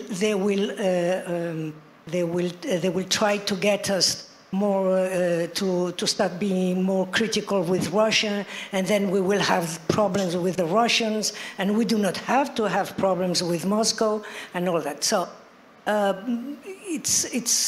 it's always, as they used to say in my times, a dialectical situation and issues. So although the elites are not so keen, the current elites are not so keen for that, that is why at the beginning I said that we do have to push them in that direction, and very strongly so, in a very systematic and well-informed manner. Thank you. Thank you, indeed. But okay, I mean, maybe if there are any more questions, we just have really like 5 minutes to wrap up this whole session. But if there is any short question, comment, response from the audience, please. Okay, I mean, I really kind of in one of the probably my last time in Brussels, I heard the discussion. I heard a thesis which seems like was liked by everyone, that no one ever was ready for the enlargement, any sort of enlargement, in the past, in the previous years. Neither the EU nor the candidate countries who were joining. Now we are coming, as I hear, to some of the opinion that maybe no one wanted the enlargement any time before in the EU, but somehow it happened, and somehow it worked. The question is that there's different assessments of how effective it works now, and whether the whole construction is effective, and whether it needs to be fit, and if so, then why, for what for. But basically, we, as I understand, we kind of really come to the, I mean, if I would make the conclusion of our discussion, my conclusion is that we really need to think about the questions first, and then we would be really able to try to find the answers. Because first of all, what for? So is it the reform for new members, for enlargement, or for something else? Then it is the question of how, and how it's not just how, but what exactly needs to be reformed, and in which way, in terms of sequence and steps, staged reform, as someone would maybe call it. And then there are more and more questions, very particular ones, like about money, about policies, about institutional setups and decision making. And just one last story of my recent conversation with one of diplomats in Brussels, representative of one of the small Eastern European states, who shared with me how painful it is to find a consensus in the EU when they discuss sanctions on Russia. So how difficult it is to take everyone on board and find the consensus to deepen the sanctions. And then I asked him, so you're probably, you think that qualified majority voting would be really the way out, the solution. And he said, well, you know, I'm not sure now, because recently we had another situation when actually there was a push from major member states to soften sanctions on Russia. And it was only our ability to threat with veto from our small Eastern European, not Poland, another one, that stopped that attempt to decide on softening sanctions on Russia. So they might be different situations and different key security or whatever national interests, and how to combine all those interests. It's really a big challenge. I understand that there are such fundamental questions which are difficult to find consensus on the national level, and now we are speaking about finding the consensus on the level of multinational institution.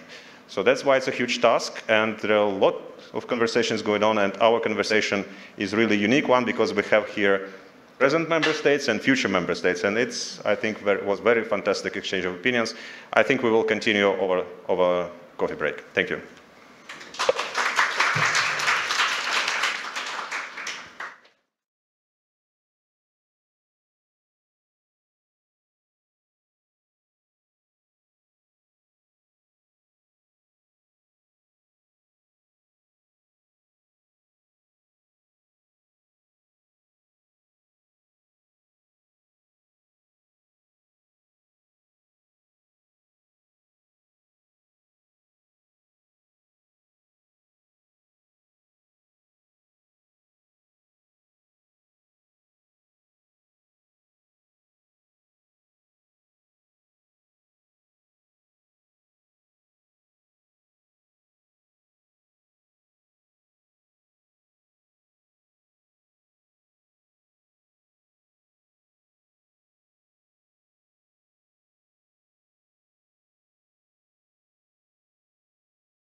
1, 2, 3.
I think that we are ready to start, so we are about to start now. While people are coming from a short coffee break, I will introduce myself. I'm Sergei Sidorenko, editor of the European Pravda, which is media and think tank here in Ukraine. We see an expert panel. The panel which says preparing for membership reforms in the candidate countries, what now and what next.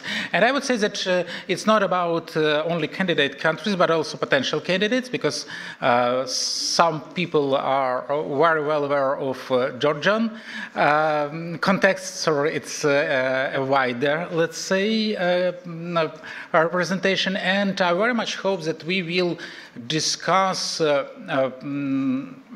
perspectives of all our countries. And before I introduce a panel to all of you, despite you have already read the list, let me do what was a kind of announced in the very beginning of this forum, a presentation of candidate check, a study which was produced by, I remember it by heart, but it would be useful to have.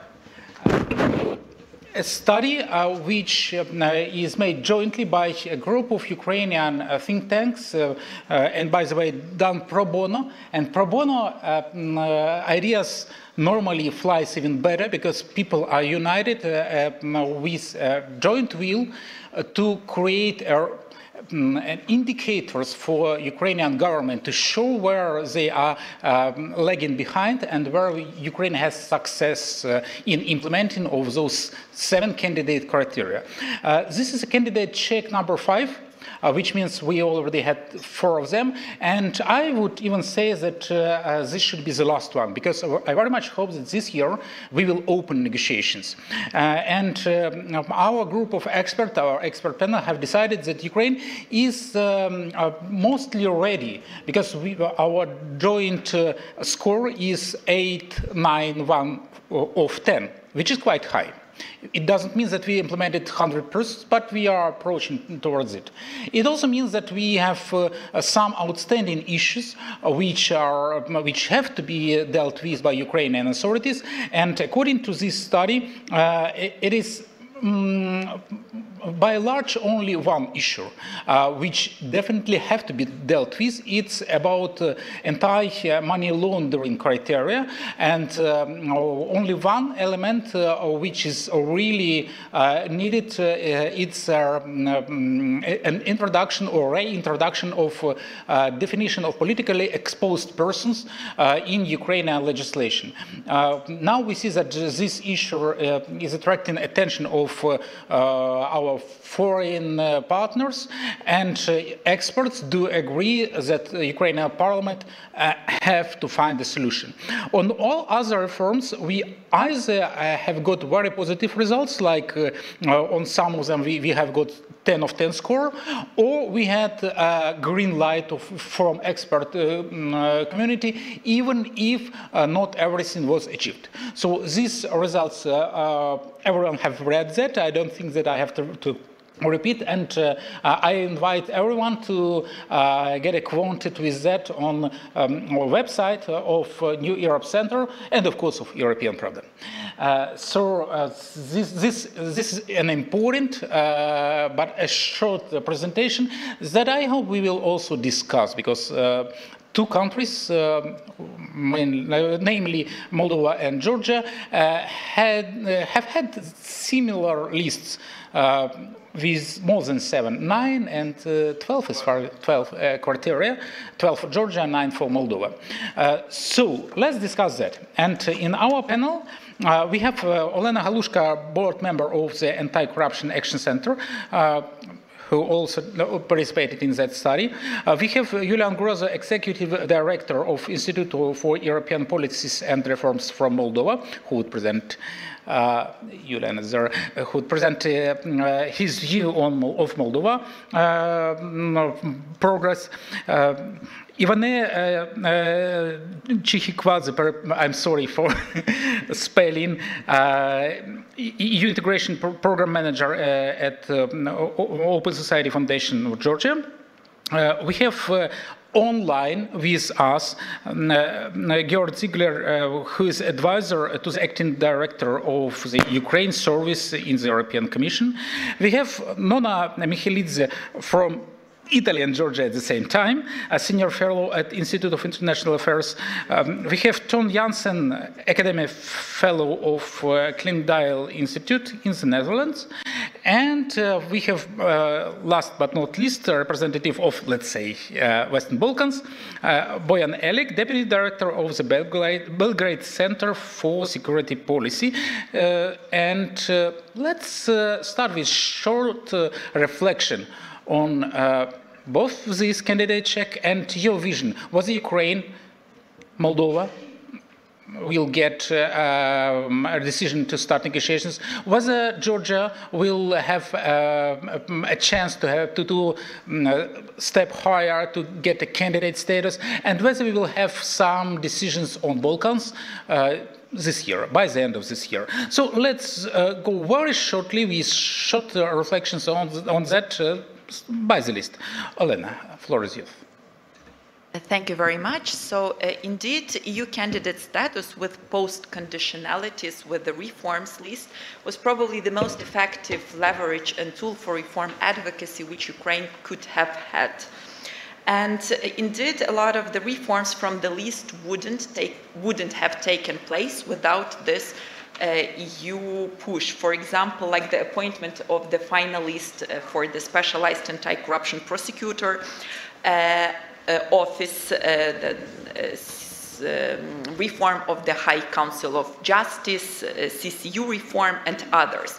On some issues, Ukrainian society has been much more hardcore than even the international partners, like the electronic asset declarations, which was among the conditionalities, like the track record in anti-corruption, but the society demanded and Ukrainian politicians delivered on the open registry.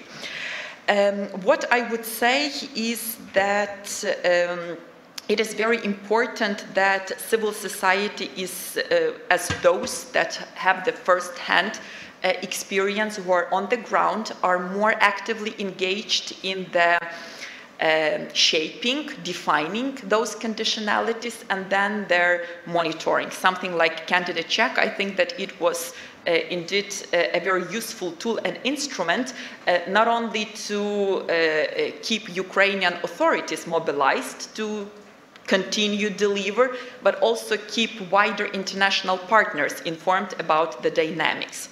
What is very important, I would like to add here that we've seen one very strong vulnerability, which I think needs to be fixed before for the accession talks, and this is the relying on the Venice Commission's recommendations. Because we've seen, for example, with the Constitutional Court reform, the Venice Commission has issued in the last 3 years 6 opinions on the CCU. Some of them were contradicting each other, some had the mistakes, and eventually the opinion of the Venice Commission watered down this reform, and unfortunately civil society was demanding a much stronger reform. The situation with the national minorities was very similar, that Venice Commission issued a tone-deaf opinion protecting the Russian language, absolutely disregarding the context in which we are existing, Russian genocide of Ukrainians. Similar has been with the oligarchs, that there has been a long pause in the opinion of the Venice Commission on the de-oligarchization law, and then it came up in June, which was kind of good but non-implementable before October. So the more relying on the civil society, the less ironclad relying on the Venice Commission decisions would make the EU accession process even more effective for fixing the reforms, particularly with a focus on anti-corruption and rule of law. Many thanks, Olena, for raising the issue of Venice Commission. Just to stress, indeed, Ukraine is setting rules in this world, and we can say that we are breaking a rule that Venice Commission is a gold standard of assessing laws. In Ukraine, it is never believed anymore, unfortunately. So, Julian, what is your position? Do you have some similar problems in Moldova? Thank you, Sergey, and once again, congrats to our friends from New Europe Center for organizing this very interesting, very timely event. Indeed, in Moldova, we also started early this year an initiative of a group of think tanks, expert group, which is economic think tank, IPRE, which is focusing on European integration, and Legal Resource Center, which is a legal think tank. So we assembled a group of 15 experts that monitored how these 9 steps are being implemented by Moldovan authorities. So far, we published 2 reports, one in spring and one in June, and actually in July, an updated report. And our overall assessment is that Moldova is on the track of completing all the 9 steps with a good progress. In majority of the areas. The big challenge is and will be, as always, everything which is connected to anti-corruption efforts, just like in Ukraine and other countries. Rule of law is still and will be a continued effort, not only in my country, Ukraine, and will be a continued effort and topic of this discussion, as we also have seen, by the way, in the recent paper of the working group, the Franco-German working group, the supremacy of rule of law. So, so far, our assessment is, as I mentioned, generally indicates that Moldova is on good track. In a way, the oral update that we have seen from Commission earlier in summer somehow underscores this fact. Of course, we will continue to do the monitoring effort, and we understand that these 9 steps will continue to be a preoccupation, in particular when we look at justice, rule of law, and anti-corruption effort. We understand that fundamentals will be the first cluster to be opened in terms of discussion of the negotiations with the EU, and we see these 9 steps as basically the starting point to provide a minimum baseline for continuous negotiations on that part. Thank you, Julian. Just to sum up, do you have an overall assessment, number assessment, as we do in Ukraine? In your candidacy check, what is an overall score, if you have one? Yes, the methodology of our work implied the 15 experts that conducted the monitoring of these 9 steps. In Moldova, we had also a reference document, which was an action plan with 60 kind of priority measures corresponding to all these 9 steps, which was approved last summer by the National Committee for European Integration. So we had basically focused our assessment based on these commitments that the government made. And what we did basically, you can find it online on euromonitor.md, the English and Romanian version, and it has actually two components. One, narrative report that summarizes the big progress, the constraints, and the recommendations. And also you have a very detailed dashboard, which is very interactive, and you can see in details on which we base our assessment. We also have scores from 0 to 5. In our recent assessment, we have scored the overall progress with 4.24 out of 5, which in general is very similar to what you guys have assessed here Moldova, in Ukraine. Yeah. Thank you. Ivane, let's discuss Georgia. Quite a difficult story. I don't know if you have a similar assessment, but it's quite clear that democratic criteria are far from being completed. Do you expect that Georgia will have some major progress this year? And is there an expectation in civil society and generally in society of Georgia? Yeah, thank you so much. Thanks for this question. And I would like to start thanking to New Europe Center for organizing this event. And thank you for your kind invitation. And I also want to stress and extend the solidarity of the Georgian civil society, of not all of, but most of them, who I have talked with, and our support to Ukraine, definitely. When it comes to your question, indeed we had the similar exercise back then when Georgia was given the priorities, when it was mentioned already, we have 12 priorities to be fulfilled. Up to 30 organizations actually developed the action plan, the proposal to the government, how it needs to be addressed. And then afterwards, starting from January this year, we started to monitor how those 12 priorities are being fulfilled. If we look at the overall assessment, we produced, and there were 8 organizations led by Open Society Georgia Foundation, who have been doing this exercise on a daily basis, I would say, and we produced 6 reports. The last one was produced and tabled on the 15th of September. So if we look at overall progress, it's pretty uneven, I would say, because according to our assessment, which is pretty much in line what European Commission tabled as a midterm evaluation back in June, 1 out of 12 conditions are fully fulfilled, which is about the CHR decisions to be taken into Georgian legislation.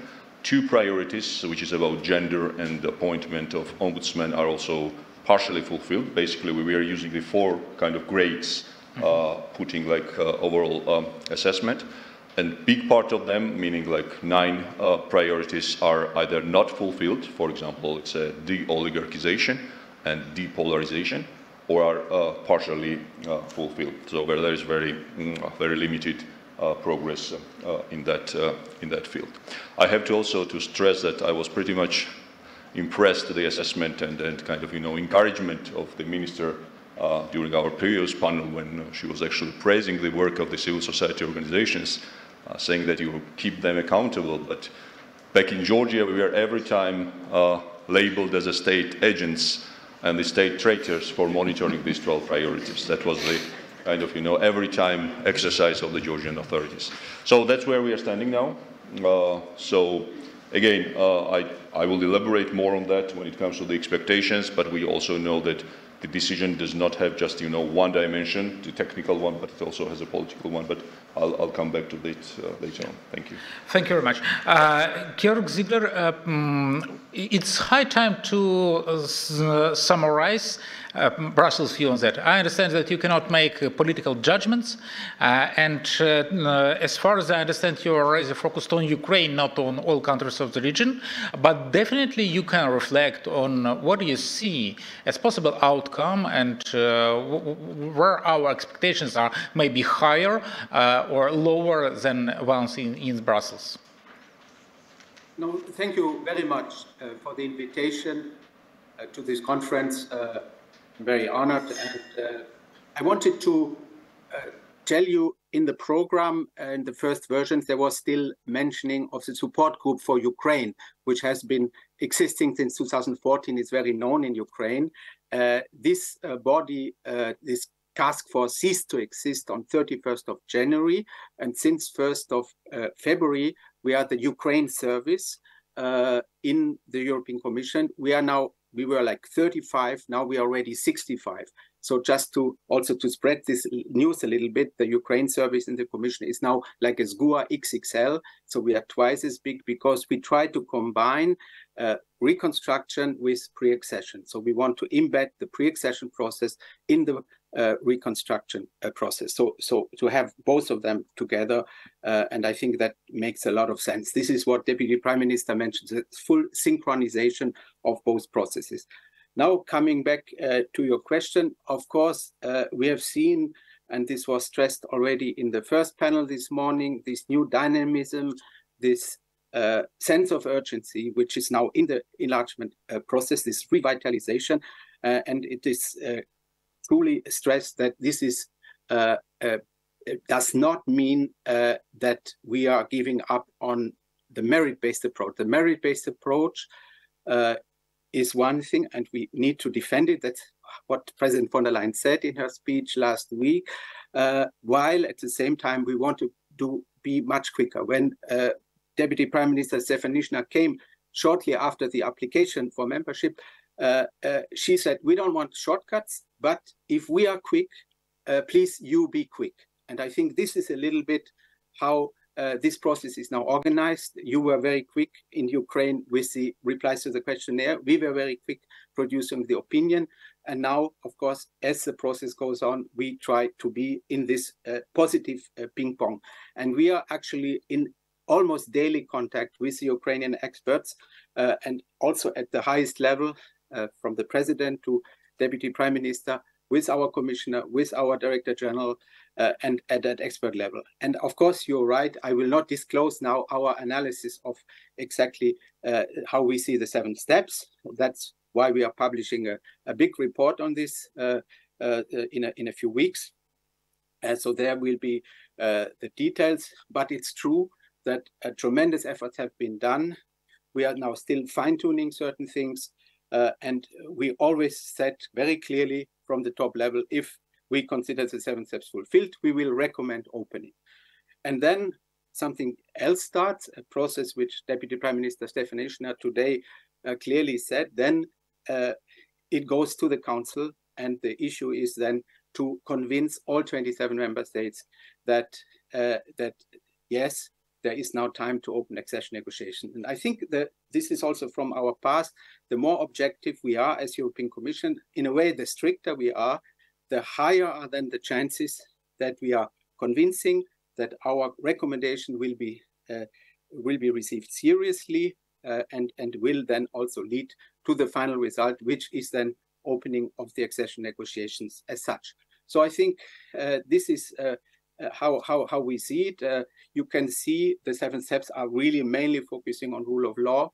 Rule of law issues are the key in the process, besides all the huge technical work that has to be done in so many chapters of the acquis. Today we heard the figure of 28,000 legal acts, 3,000 of them to be done in terms of legislation on the Ukrainian side. So this is a huge task, huge technical task, where you need this very high administrative capacity, which also was raised today. This is indeed absolutely necessary. But the core is the rule of law issues, and they will depend later, they will decide on the pace, on the speed of the accession negotiation. That's how the new methodology in the enlargement policy looks like, that this is determining the speed.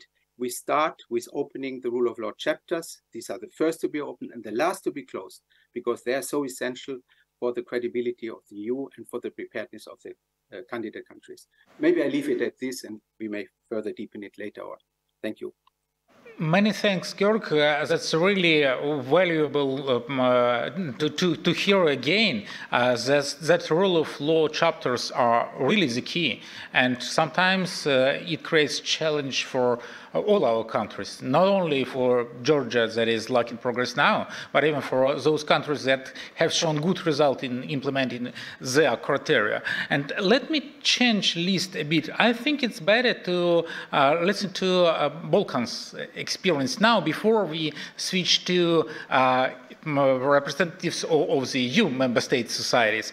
So, Boyan, we used to, in Ukraine, we used to hear about enlargement in Balkans, sometimes in a negative context, that you are kind of slowing down our progress. We have to not to repeat your mistakes. And again, some countries say that without good progress in Balkans, Ukraine, Moldova, Georgia would not have their benefits. How do you see that from Belgrade? thank you. And also, I would like to start by thanking the New Europe Center for inviting me here, and maybe also to chime in on what Leo said, that we do need more people from the Western Balkans, because I think we do have a very valuable, if not maybe useful expertise. Because I wouldn't say we would slow you down. There is a chance that Ukraine might speed up our accession process, because just to take Serbia, for example, where I come from, we've been negotiating almost 10 years exactly. In January, it will be 10 years since we started accession talks. And then, yes, it is, speaking of the geopolitical enlargement, which was a debate that was started in the previous panels, I would say it's not even controversial to say that it has always been a geopolitical enlargement as a policy. And just to give you a couple of examples, for example, Serbia, when we started accession talks 10 years ago, and I also started my professional career 10 years ago, so for my whole professional life I've been following what Serbia has or has not achieved. At the time, we had this so-called new approach to enlargement, which is now replaced with an even newer one, which is based on clusters, but at the time it was focused on fundamentals, the rule of law, chapters 23 and 24. But for Serbia, because of specificities of the Balkans, of course, we had also chapter 35 put at the same level as the rule of law chapters. And chapter 35 is other issues. And for Serbia and Kosovo, this is normalization of relations between Serbia and Kosovo. And this has been geopolitical criterion that was placed in the Serbian negotiation framework, and Serbia hasn't achieved much. I think Patrick mentioned in the previous panel that there has been this recent outbreak of violence. We could not even speak of normalized relations between Serbia and Kosovo. This has been the top priority for the past 10 years. And I would even say that the rule of law agenda suffered a bit because of the Western and the international community putting too much focus on normalization of relations between Serbia and Kosovo. Jovana mentioned stabilitocracy at the panel before, because we had these autocratic elites entrenched, whereas Europe was trading democracy for stability to a great extent. And now, with the onset of the Russian war of aggression against Ukraine, Chapter 31 popped up on top of the agenda. This is common foreign and security policy. And since the very beginning, there was a criteria that Serbia, or interim benchmark, let's use that word, technical one, that Serbia needs to align its foreign policy with the foreign policy of the EU, but it was always just mentioned in the very long country report somewhere on the maybe 88th page out of 100 or so pages.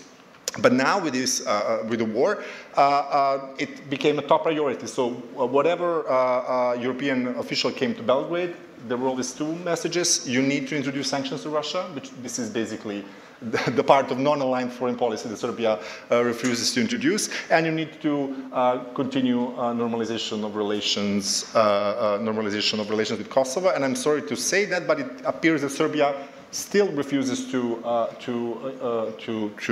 align, to let's say join these sanctions against Russia.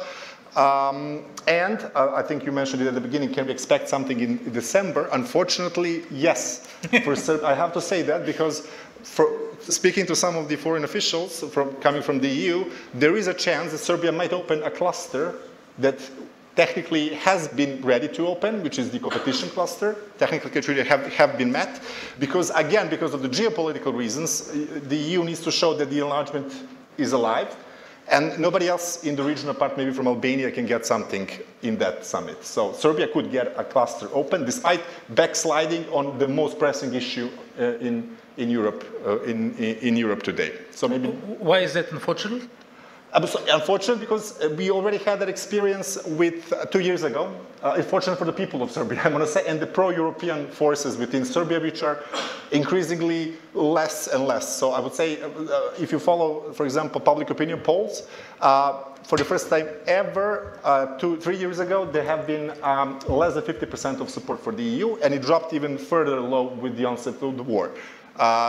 Public opinion polls in Serbia done 6 months ago, more Serbs will be concerned if Serbia introduced sanctions to Russia than if we abandoned our European path. So this is very disturbing. And amongst this type of development in Serbia, opening a cluster is giving credit where credit was not due. It's not merit-based. Whereas, for example, at the same time, to bring in more Western Balkan experience, you had North Macedonia, which changed name to open up its accession path.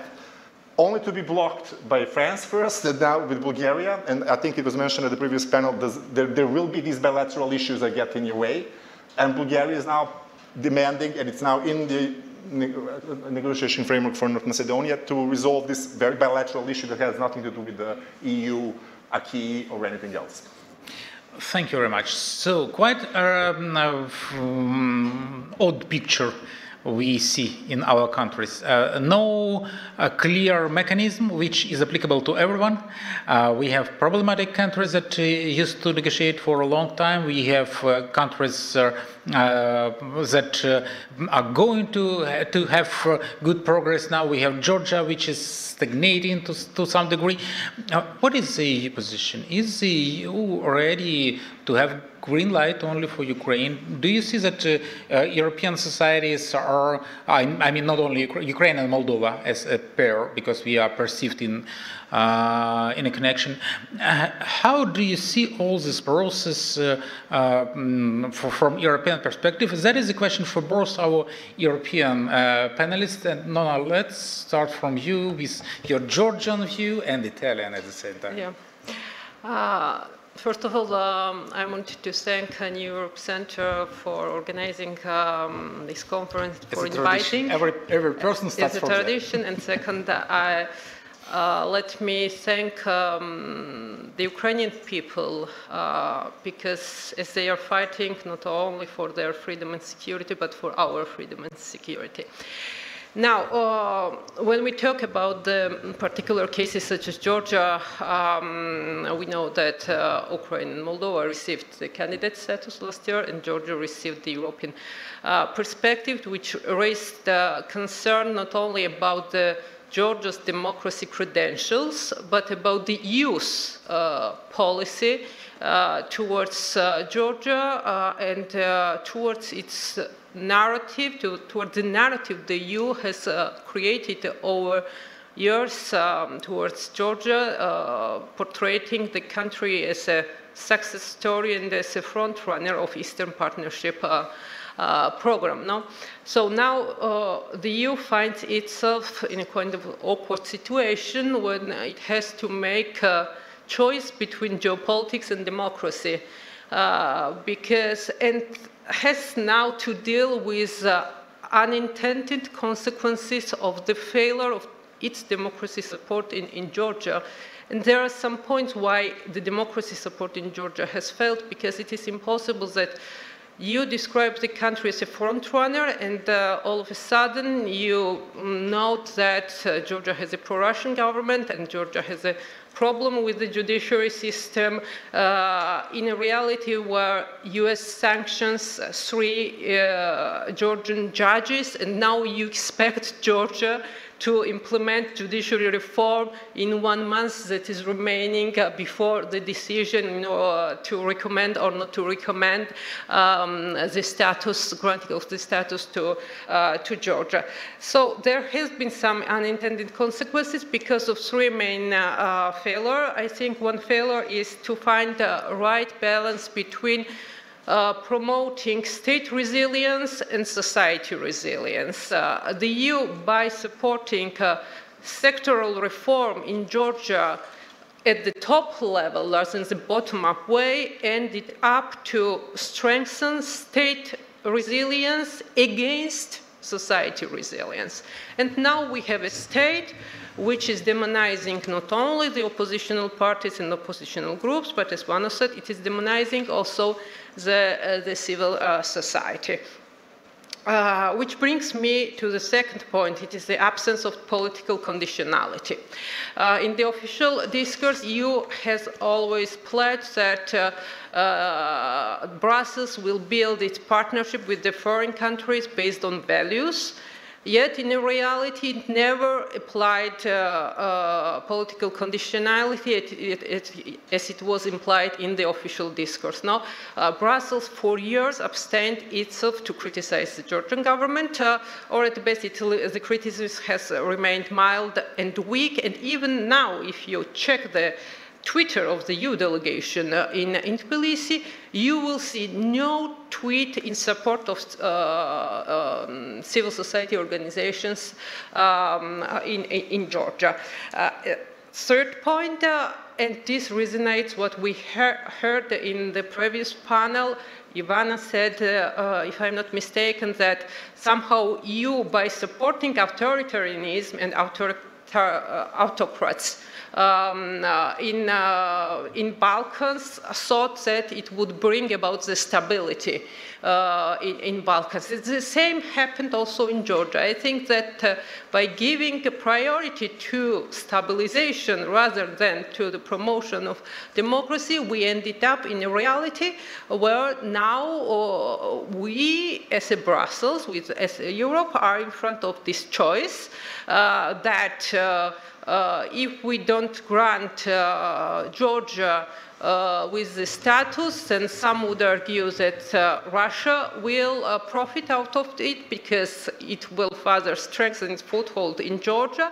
If we grant Georgia with status, then we put ourselves and our credentials under the question mark, because it's unthinkable that Borrell 2 weeks ago says that out of 12 conditions, Georgia met only 3. And if you look at the foreign policy issues, Borrell said, Georgia, when it comes to EU's foreign policy and then how far Georgia follows the EU foreign policy priorities, we are at 43%. So it is unthinkable that now to believe that in 1 month period left, Georgia will meet other 8 conditions and will somehow upgrade also or meet the foreign policy requirement from the EU. Yeah, thank you very much. Ton, you are from Netherlands now. So Netherlands is one of countries that have dramatically changed their attitude towards Ukraine during this 1.5 years of big war. And now, sometimes for us, for Ukrainians, it sounds strange that Netherlands are supporting our European integration. But how far Den Haag is already to maybe not compromise on values, but maybe close eyes a bit on some, well, non-perfect implementation of criteria, of laws, and so on? So thank you very much, Serge. You're tempting me here to say some things on behalf of the Dutch government, but just to give a disclaimer as well, right, in terms of am I representative of the EU member states, I think we should call Charles Michel to do that, if we can get him on the line. And in terms of the Dutch government, I work for an independent think tank, but that gives me also some luxury, actually, maybe to share you some honest thoughts about this Dutch position. But first, yeah, I mean, it's been said before, I'll continue the tradition. Huge thanks to New Europe Center, and actually for me, this is also a huge personal honor to be here. It's almost been 10 years since the Revolution of Dignity. I remember watching it live, and it was the first moment where I actually felt I'm proud to be European. And it's been a while since then that I felt it again, maybe when in Georgia, the European flag waving happened in response to the foreign agent law. Anyway, just to make the point about that, because Pavlo mentioned the sort of question about, what is the European Union's right to exist in the 21st century? I think this is part of the answer, right? That there's this mutual existential legitimacy between Ukraine's and the candidate countries' right quest to become European and the European Union's right to exist in the 21st century. That this is about real dependency, right? Democracy and values rather than dependency based on gas or energy, right?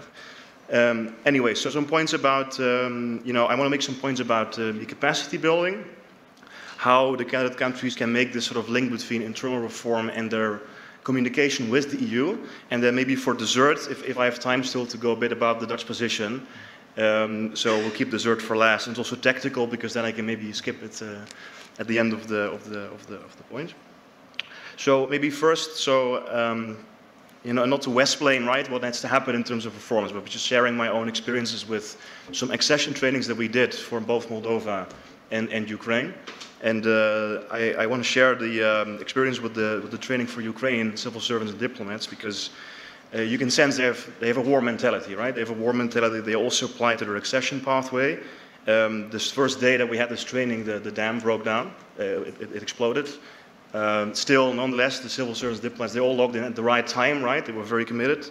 And you can feel this reform energy, right? Also in the way that they are hungry also for capacity building and for let's say, for building these trainings. But then it challenges expectation management, right? When it comes to actually what is required. And I remember asking a question at the beginning, how long do you expect the process to take, right? And the average response was 2 years.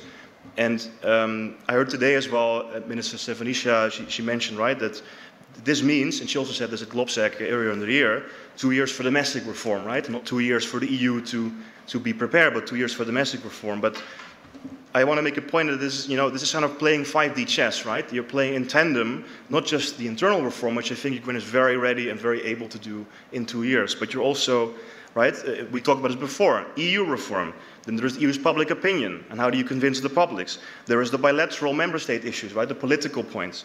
And at the very last thing, and that's what I want to talk about a bit more, is the fact that negotiations, once you get the negotiations, let's say, opening, it's not really negotiations, right? It's a very technical process. It's a trust-building exercise. And if you want to get on this EU accession train, right, and you want to pass the stations and not end up like Sisyphus pulling a boulder up a hill and it rolling back down every time, how do you make yourself technically ready, right? And some words about this, I want to just sprinkle some thoughts in, and yeah, we'll see how many of these actually we can continue talking about.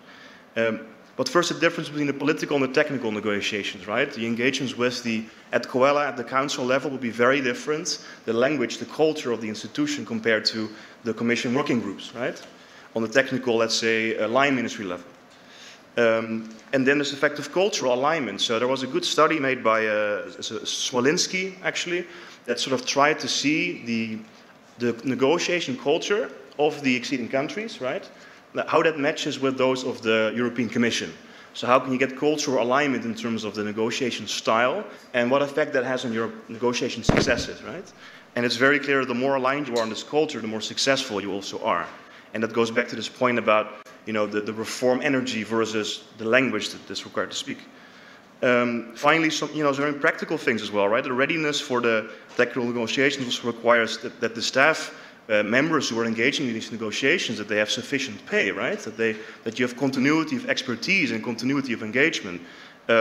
English language also, let's say, requirements. Knowledge of the process. And this is kind of my final point, that it's important to think about how to structure these negotiations, right? What kind of model you want to use when you enter these negotiations. I think Serbia had one very successful thing, is the way they structure the negotiations, right? Big inclusion of civil society, that for negotiation positions, right, the civil society had to kind of sign off on these positions. So how do you learn from experts from the Western Balkans, right, from other countries in the trio that are right now negotiating their accession? How to work in tandem. That's also a very key point. And finally, and I'll close off on this, strategic communication, right? I mean, for people like Paula to do her job, right, to explain to citizens, right, in the European Union as well, what this means, what enlargement means, and what it means for EU reform, right? I think Ukraine and other countries in the accession also candidacy, they're very well adapted at maybe converting this energy, right, this reform energy, also into external communication. So that the tech savviness and the sort of the PR, the Twitter diplomacy that these countries have displayed, right, to also convert this into reaching out to the EU member states and to sell to their public the candidacy, right? And then I'll leave the Dutch position for dessert if there is a need for this. Thank you. So, I'm a big fan of dialogue. So I invite everyone to prepare their questions. And as a moderator, I will misuse my role and will start with my question. And please raise hand or prepare to raise hand who will be the next. And my question is to Georg Ziegler. I hope you are here and you hear us. Yeah, super. so you hear, despite we were discussing a lot political influence and so on, of course I do understand that you cannot answer on that, but you definitely do aware of technical part. We used to know that earlier on, EU enlargement report was prepared well in advance, and if you do not close some outstanding issue before, let's say, early summer, you will definitely not pass into enlargement reform which is issued in October. Now we have a special situation, and even those countries that have shown good progress, which are Moldova and Ukraine, they are amending the legislation right now, and both recognize that there are some outstanding issues that they are going to solve right now, while we have only 1 month before enlargement report is issued. Is that possible, that Commission will take into account special situation and will consider these last-minute changes in their opinion? Yes, thank you very much for the question. Indeed, this is one of the exceptions we do. Normally, we have a cutoff date for our report, but for the 7 steps, we will take into account even last-minute development. So there's a few weeks to go to tie everything up and to really get it right. And as I mentioned, there is a lot of back and forth in terms of dialogue, almost daily exchanges on what that means, what still needs to be sorted out, etc. So in that sense, indeed, we will take into account until last minute the developments on the ground to make it. Of course, we would like to recommend opening of negotiation. There is this new dynamism. We want to keep the momentum, but the devil is in the detail, and we something still need to be sorted out. But myself, I'm optimistic. It will be more difficult than to have the 27 consensus. That's of course then the next challenge. So to make it until the end of the year, to have really the opening. And then of course all the other things come. And I think one important thing which was mentioned during the day as well is what can be done in the meantime, while we then engage in accession negotiations, a process which by definition takes a while and takes a number of years. Can there be some tangible results on the way to accession? And I think here Deputy Prime Minister Stefanishyna and others, I think Katarina Martanova, EU ambassador this morning, clearly said we have this very special and unique accession association agreement. Of course, Georgia and Moldova have a similar one, but the one that is most deep is the one with Ukraine, which even has this summit. And there are many things that are still unexploited. So we have, for example, the internal market treatment. That's something which we could do before accession in certain services sectors, and roaming is one of them. We have just right now updated the annex to the association agreement, and now Ukraine, the ball is now in the court of Ukraine to embrace the roaming acquis and to implement the roaming acquis, and then we can start already doing roaming, something which is normally roaming free, something which is normally only done for member states. So that's a concrete example. Another example is the ACAS, the Schengen for goods, as you call it. Here we are working on opening this for 3 sectors. But as here again, also the technical work is quite cumbersome and quite lengthy, so one should not underestimate it. But there are concrete things which we have in the association agreement, DCFTA, which we can use and we can put in place before accession. I think this is worth remembering, and that's a big difference to the Western Balkan agreements, because they are much smaller. They are not so ambitious compared to the one for the trio countries. Over to you. Many thanks for that. So, is anyone ready to ask question in the hall? Yeah. So we have the first one in the first row.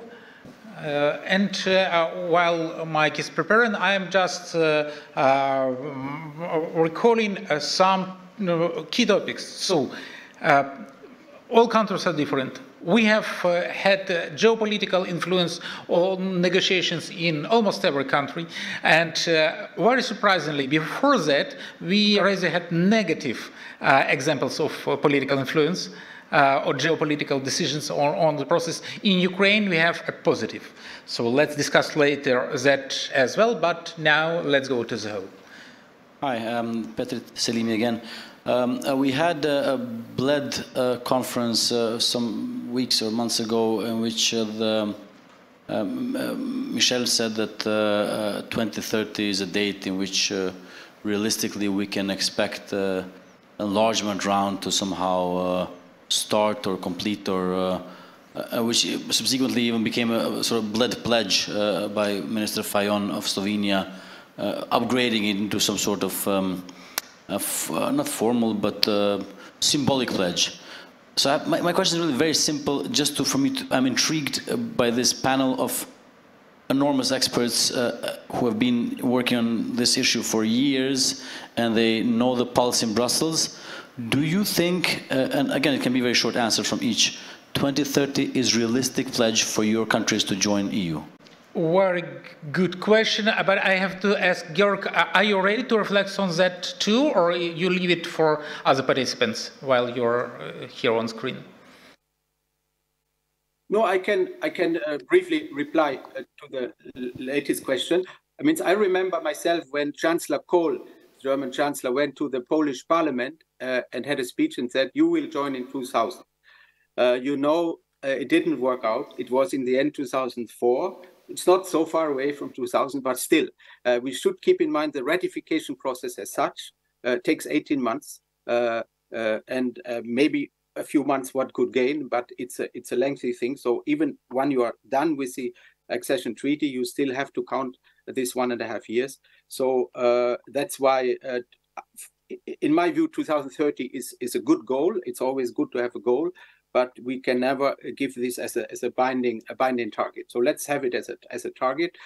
We should also remember that if we link it with reconstruction, and in the end, Ukraine should come out and wants to come out as a very modernized state, which will then be joining, that the reconstruction process also will not be done overnight, will not be done within 2 years. It's also a lengthy process, and if it goes hand in hand, I think this is optimal. So I think it's a good target. Whether in the end it will be realistic, we will see. But if we follow what I mentioned before, this deal with Ukraine, if you are quick, we are quick, I think then we might get pretty close in 2030 to accession. Yes, thank you.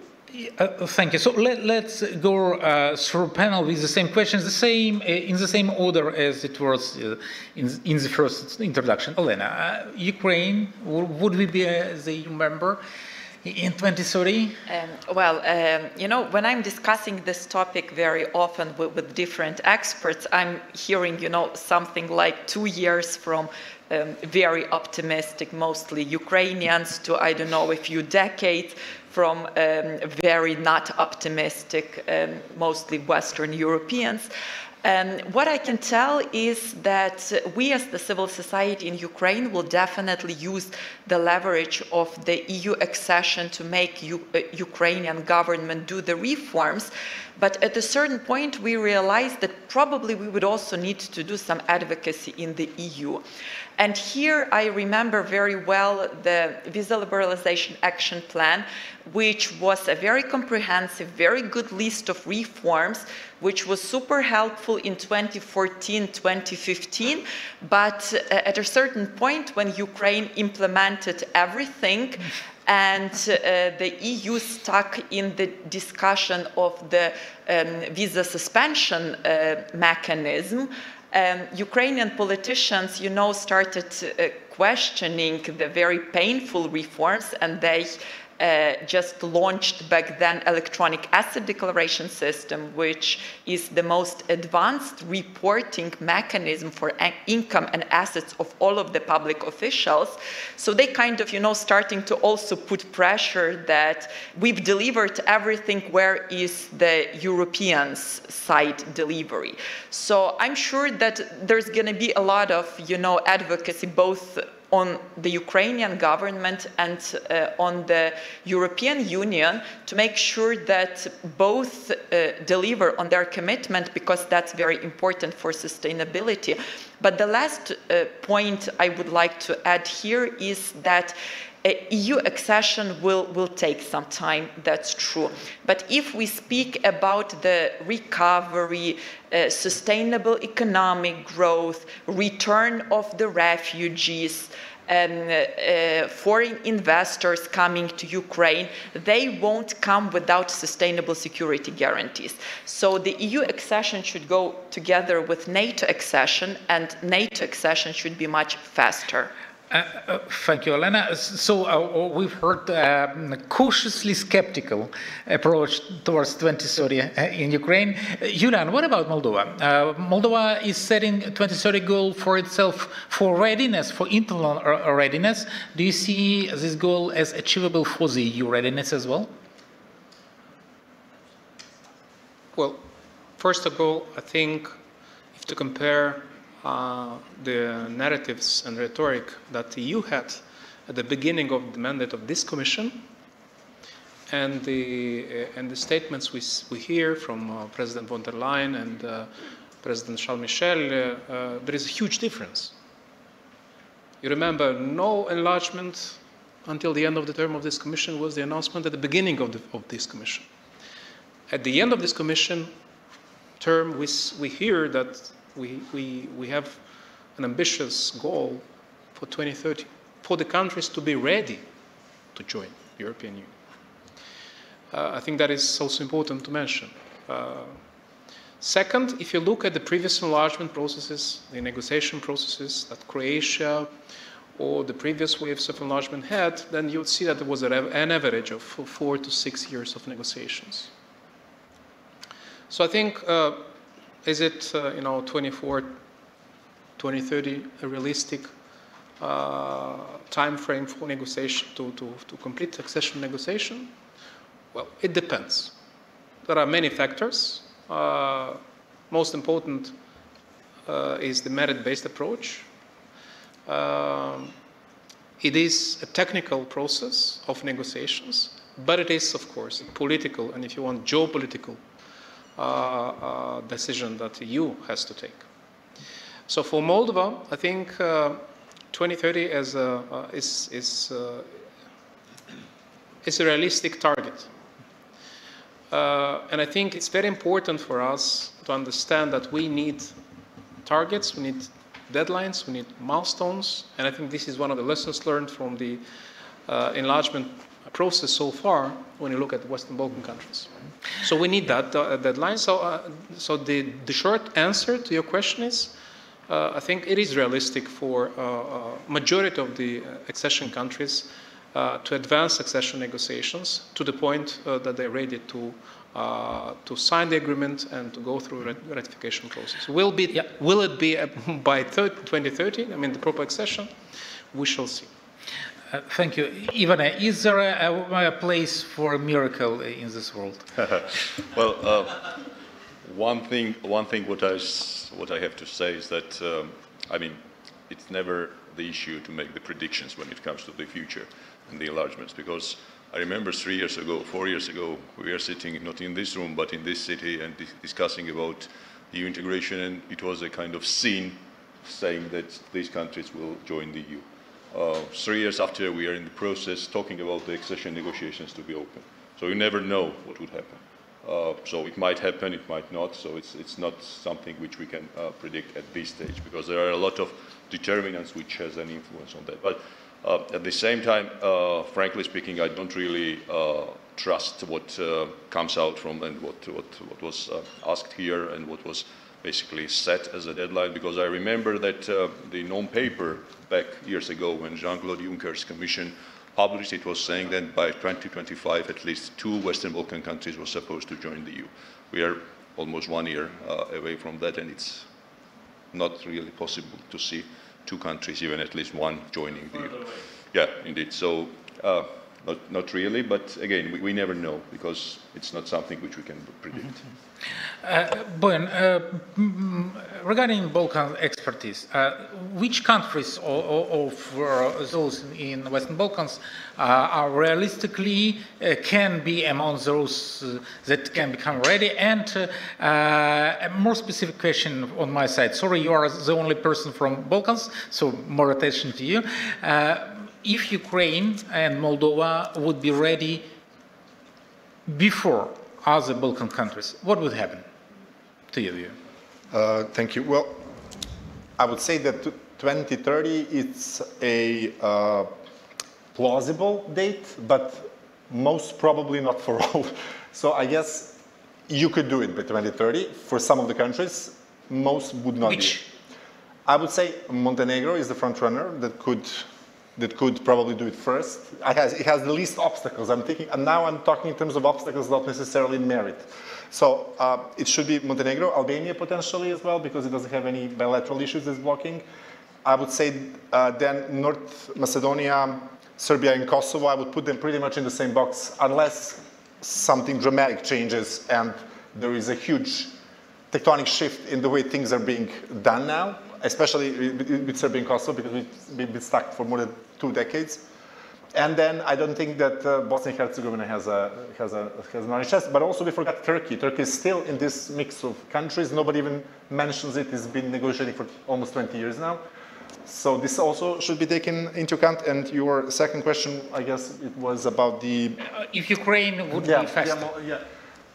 It already made some people feel that injustice has been done to them when you applied for membership and it was approved. So I would say it would not light the fire under our asses, if I may quote one of you officials who said that, oh, just wait for the country report to come out and to see how well Ukraine is doing on anti-corruption agenda.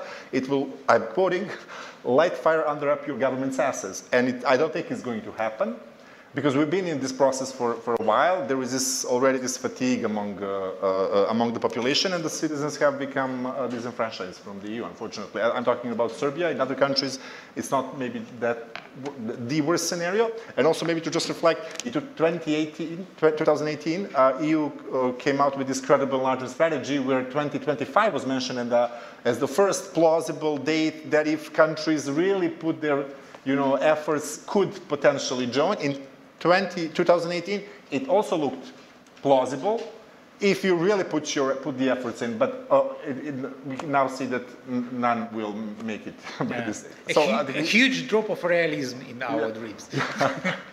I guess.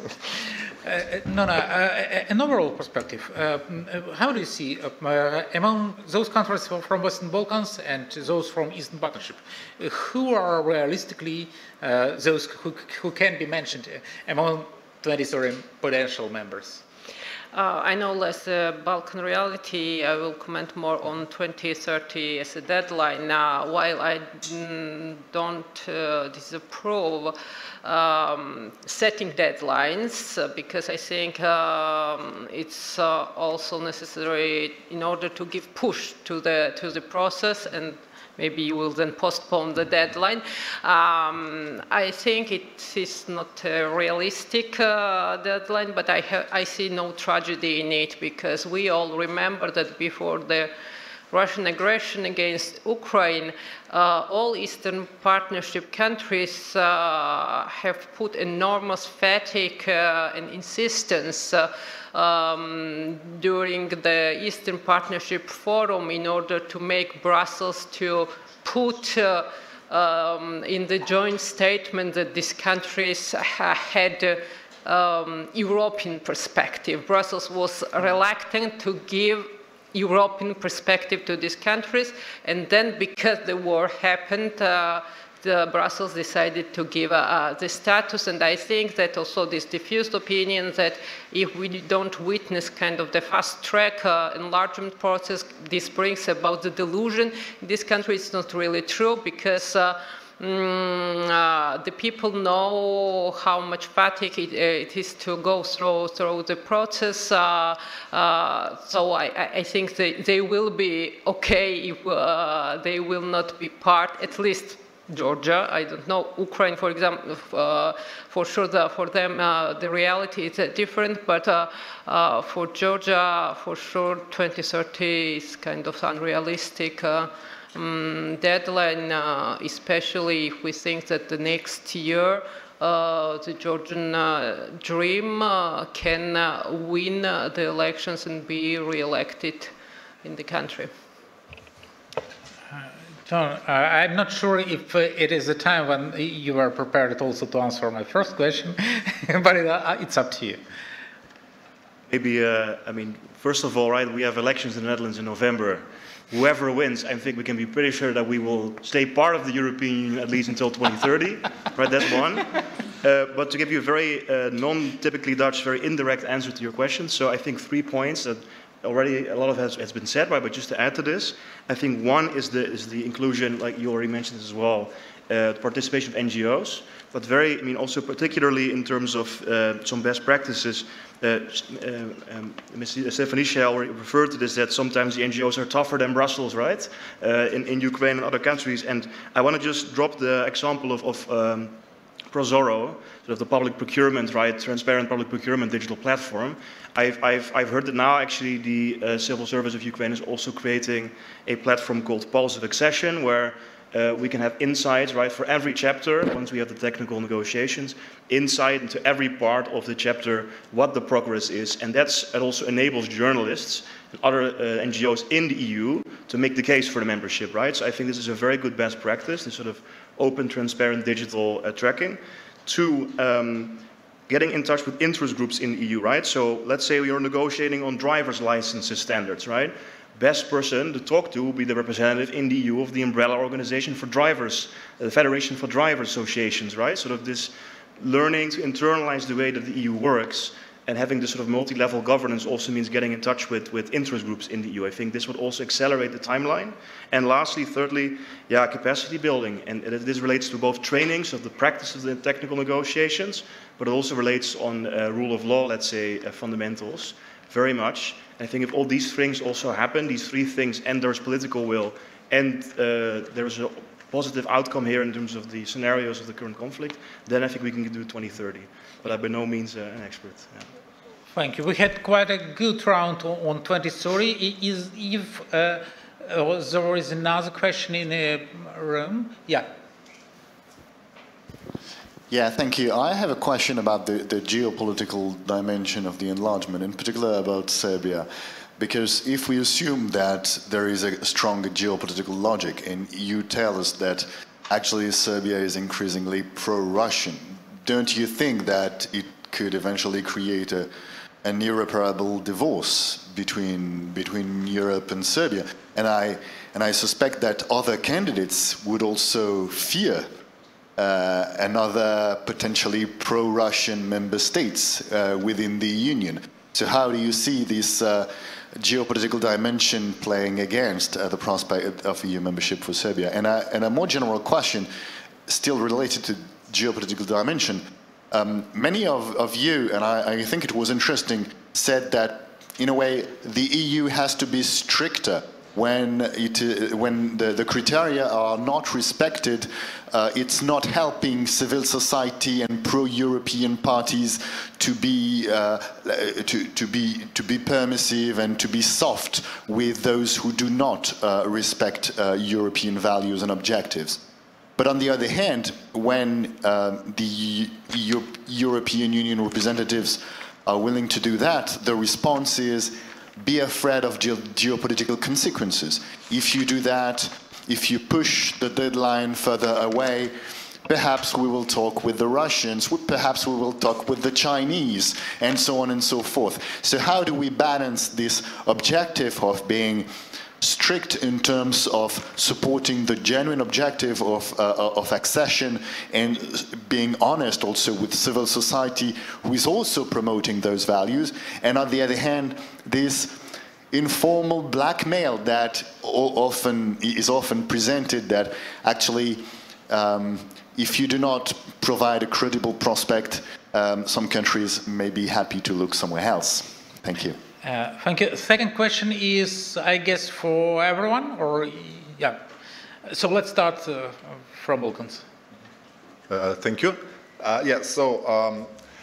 We recently had a 5-day school on Russia's influence in the Western Balkans, specifically focusing on Serbia, and it's interesting to understand how it works. So definitely I would say that the logic works, but also from the Serbian perspective. Now, especially in these circumstances, it makes more sense to maintain ties with Russia because it increases its price for the West, the US and the EU, and our president, again I have to say unfortunately, has been managing to maneuver quite well in these very troubled waters of the international politics at the time, because at the same time he's presenting himself as the protector of the Russian interest in Serbia, because if somebody else comes, Putin, you will lose all the access that you have, but also at the same time by carefully manipulating the public opinion polls, putting pro-Russian propaganda in the media, also playing with the West, saying that I'm the one who's preventing all these pro-Russian hordes that you see in the streets,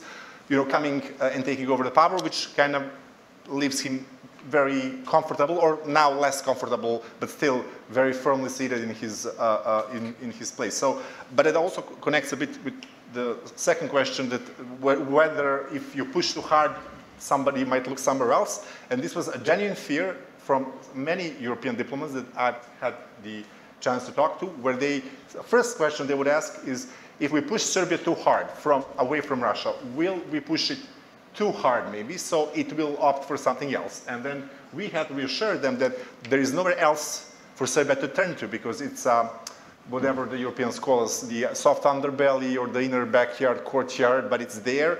There is no land bridge to Russia. Serbia cannot, expect land invasion from Russia to protect it. We've seen that in the 90s, where Serbia actually, during the conflicts of 1998, 1999, was playing this card, yes, Russia will come in our aid against the NATO, but it did not happen, and it's not going to happen. So I think it's a very tricky formula, but also the interest that Russia has in the region is just troublemaking, and uses Serbia and Kosovo as a leverage for Serbia. But then Serbia also is not in a warm, brotherly embrace with Russia.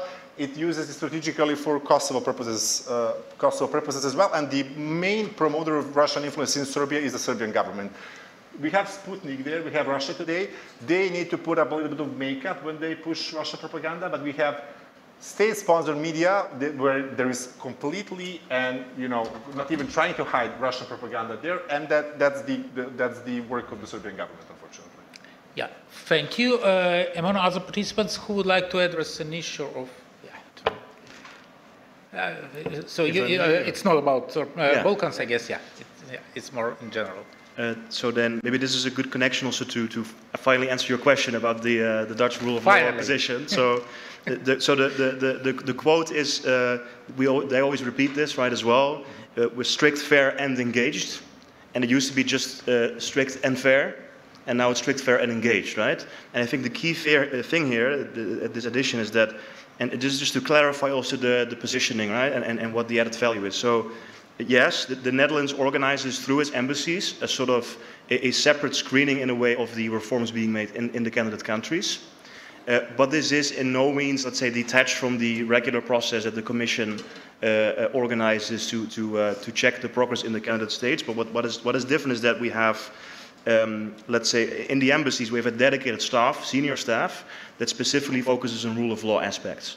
And this is, I think, something unique compared to the other EU member states. France, Germany, they do have, let's say,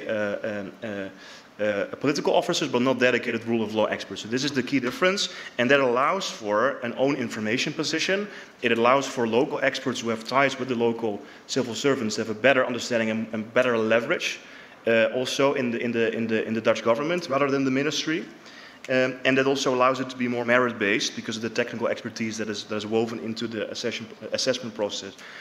I think the idea here really much is that there is a genuine desire to make the public administration ready for accession, and this is why this extra layer, let's say, of the screening procedure takes place, and to guarantee the own information position, because the Netherlands, I think, wants to position itself also as an ally, as a sort of tough, fair, but engaged sort of lawyer, also for the case of the candidate countries vis-à-vis the other member states and vis-à-vis the European institutions. So in that sense, I think it is an ally, and we should also grow those kind of those ties. Yeah. Yeah.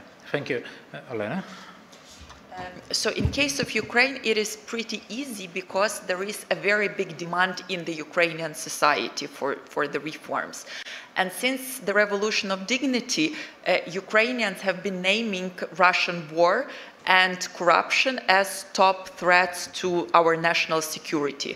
During the full-scale invasion, basically this zero tolerance to corruption was even more galvanized because Ukrainians understand that it's about our resilience and our strength to be fighting back. And this case with the declarations is very good because the European Union and other partners basically demanded the restoration of the electronic declaration system.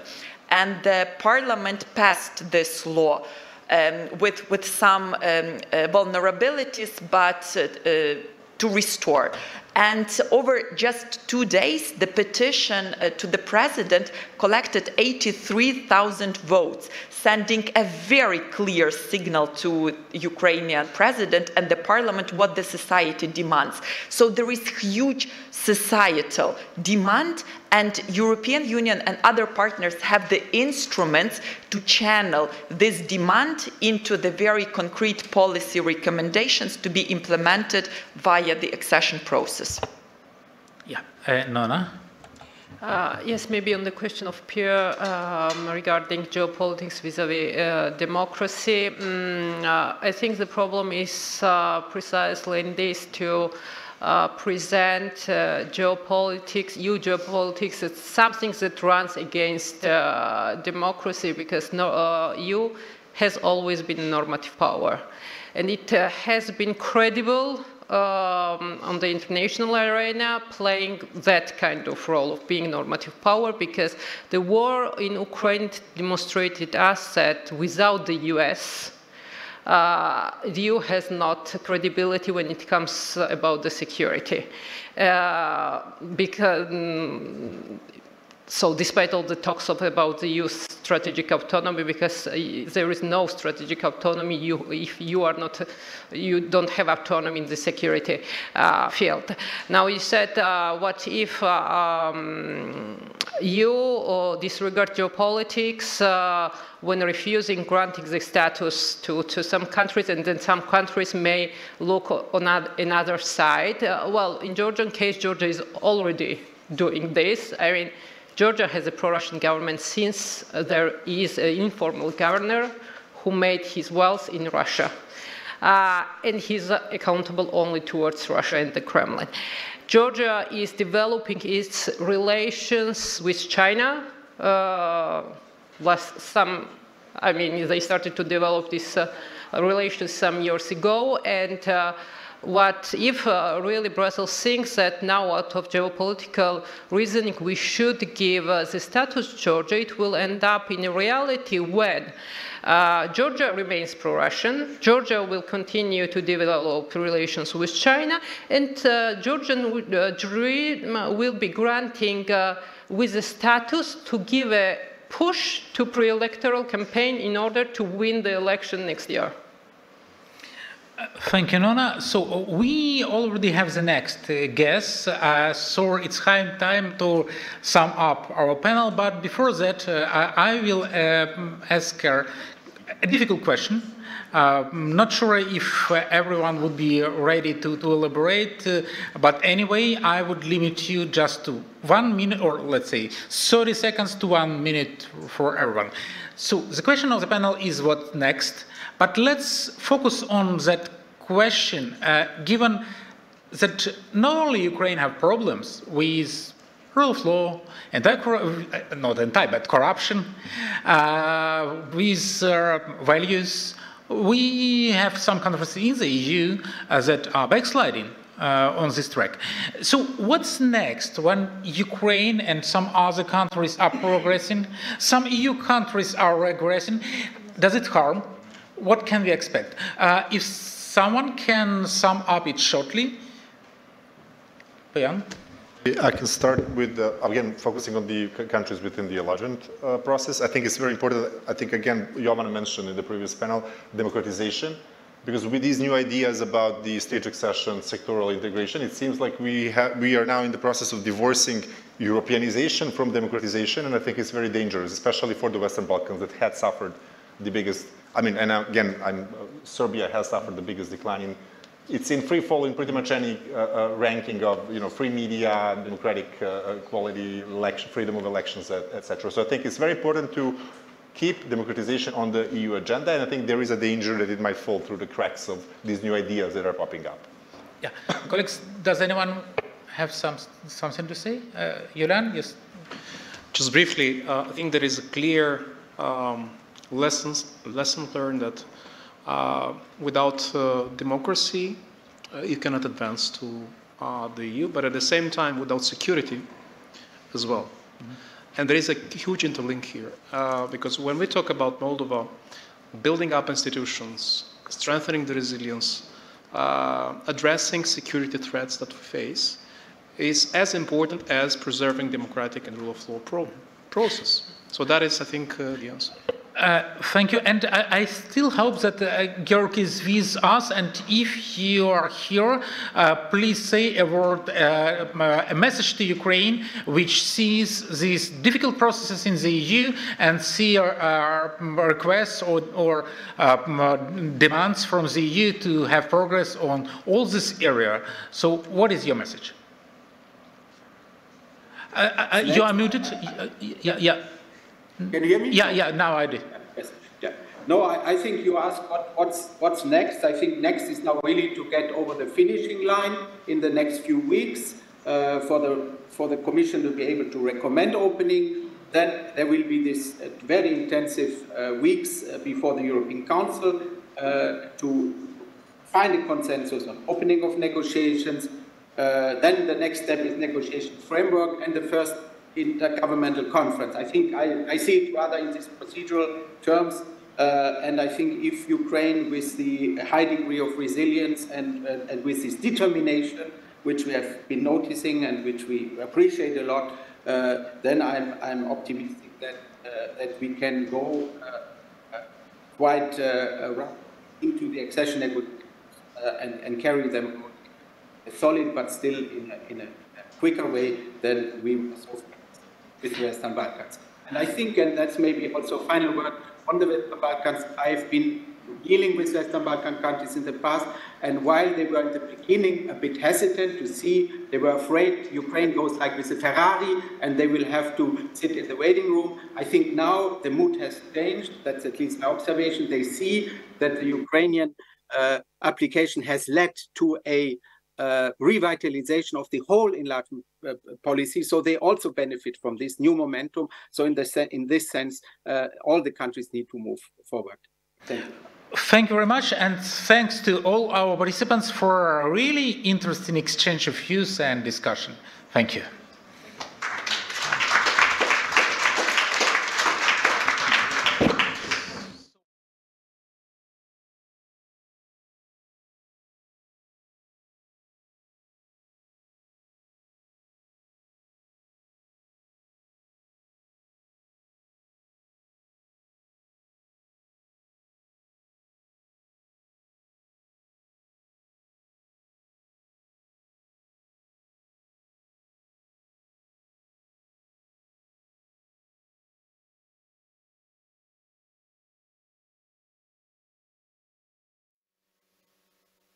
So in European, or let's say in national terms, Ihor is a presidential advisor on, I would say, European vector of foreign policy. Euro-Atlantic. Euro-Atlantic, yeah. Because both are very important for Ukraine, and I would say that both are interconnected. It is very much, it was very much discussed today during this exchange of views.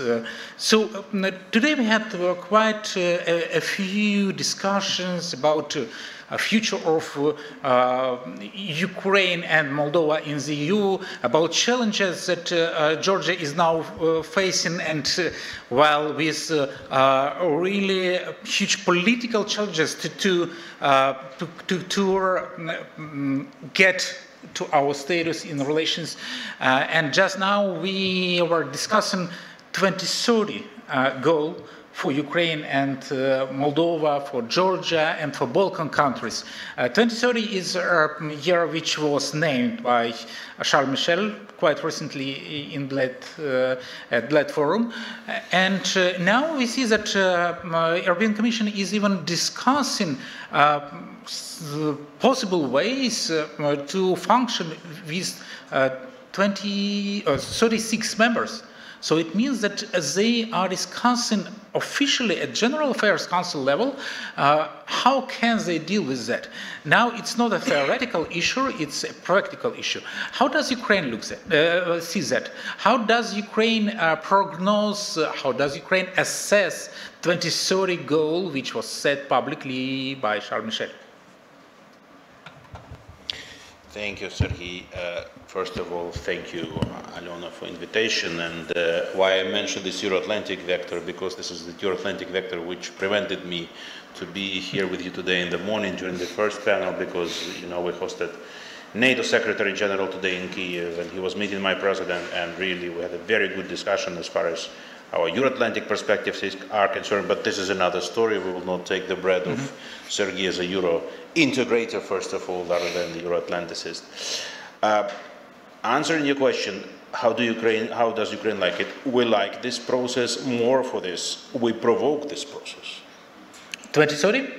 We provoke this process of discussion in the Commission of how to change the structure of the decision-making. Yes, you're rightfully telling about 36, and they are discussing it not only on the GAC meetings. I remember that many such things were mentioned during the recent State of the Union address of Madam von der Leyen, when, for instance, she was talking about the need to totally revise the agriculture policy of the European Union, understanding that when Ukraine will enter the EU and in the process of the accession negotiations, which I absolutely agree with the previous speakers, is already a bureaucracy rather than the political decision. Let's keep our fingers crossed. They do understand in the Commission and in the European Union members that this is inevitable, that Ukraine will become a part of the European Union, become a part of the European family sooner rather than later. Again, I do not want even to speculate about the possible dates and timelines, how long will it take, the accession negotiations. Useless.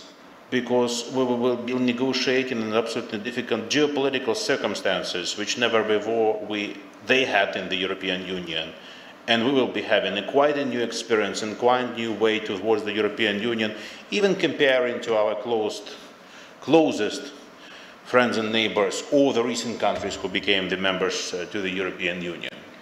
So yes, we are ready to be the part of this discussion of how to transform the decision-making process in the EU, especially taking into the account that we are also suffering from this process now.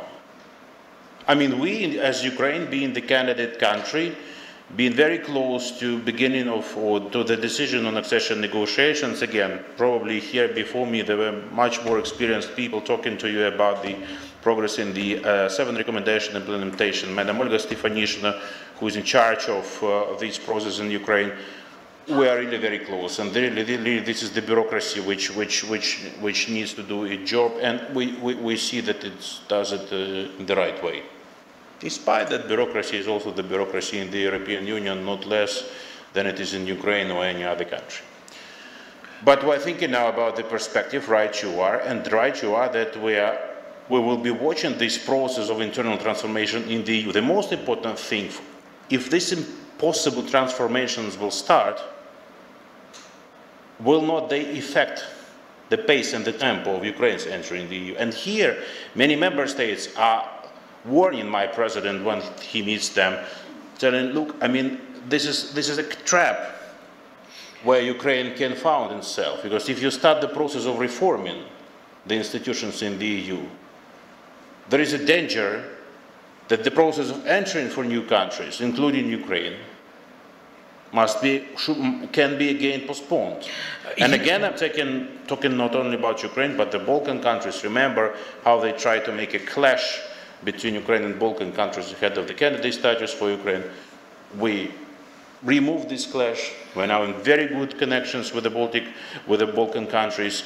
Just recently in Athens, my president met practically each and every leader in the Balkan countries, and each and every meeting we discussed our joint way towards European integration. And before answering to your next question, you mentioned Moldova and Georgia.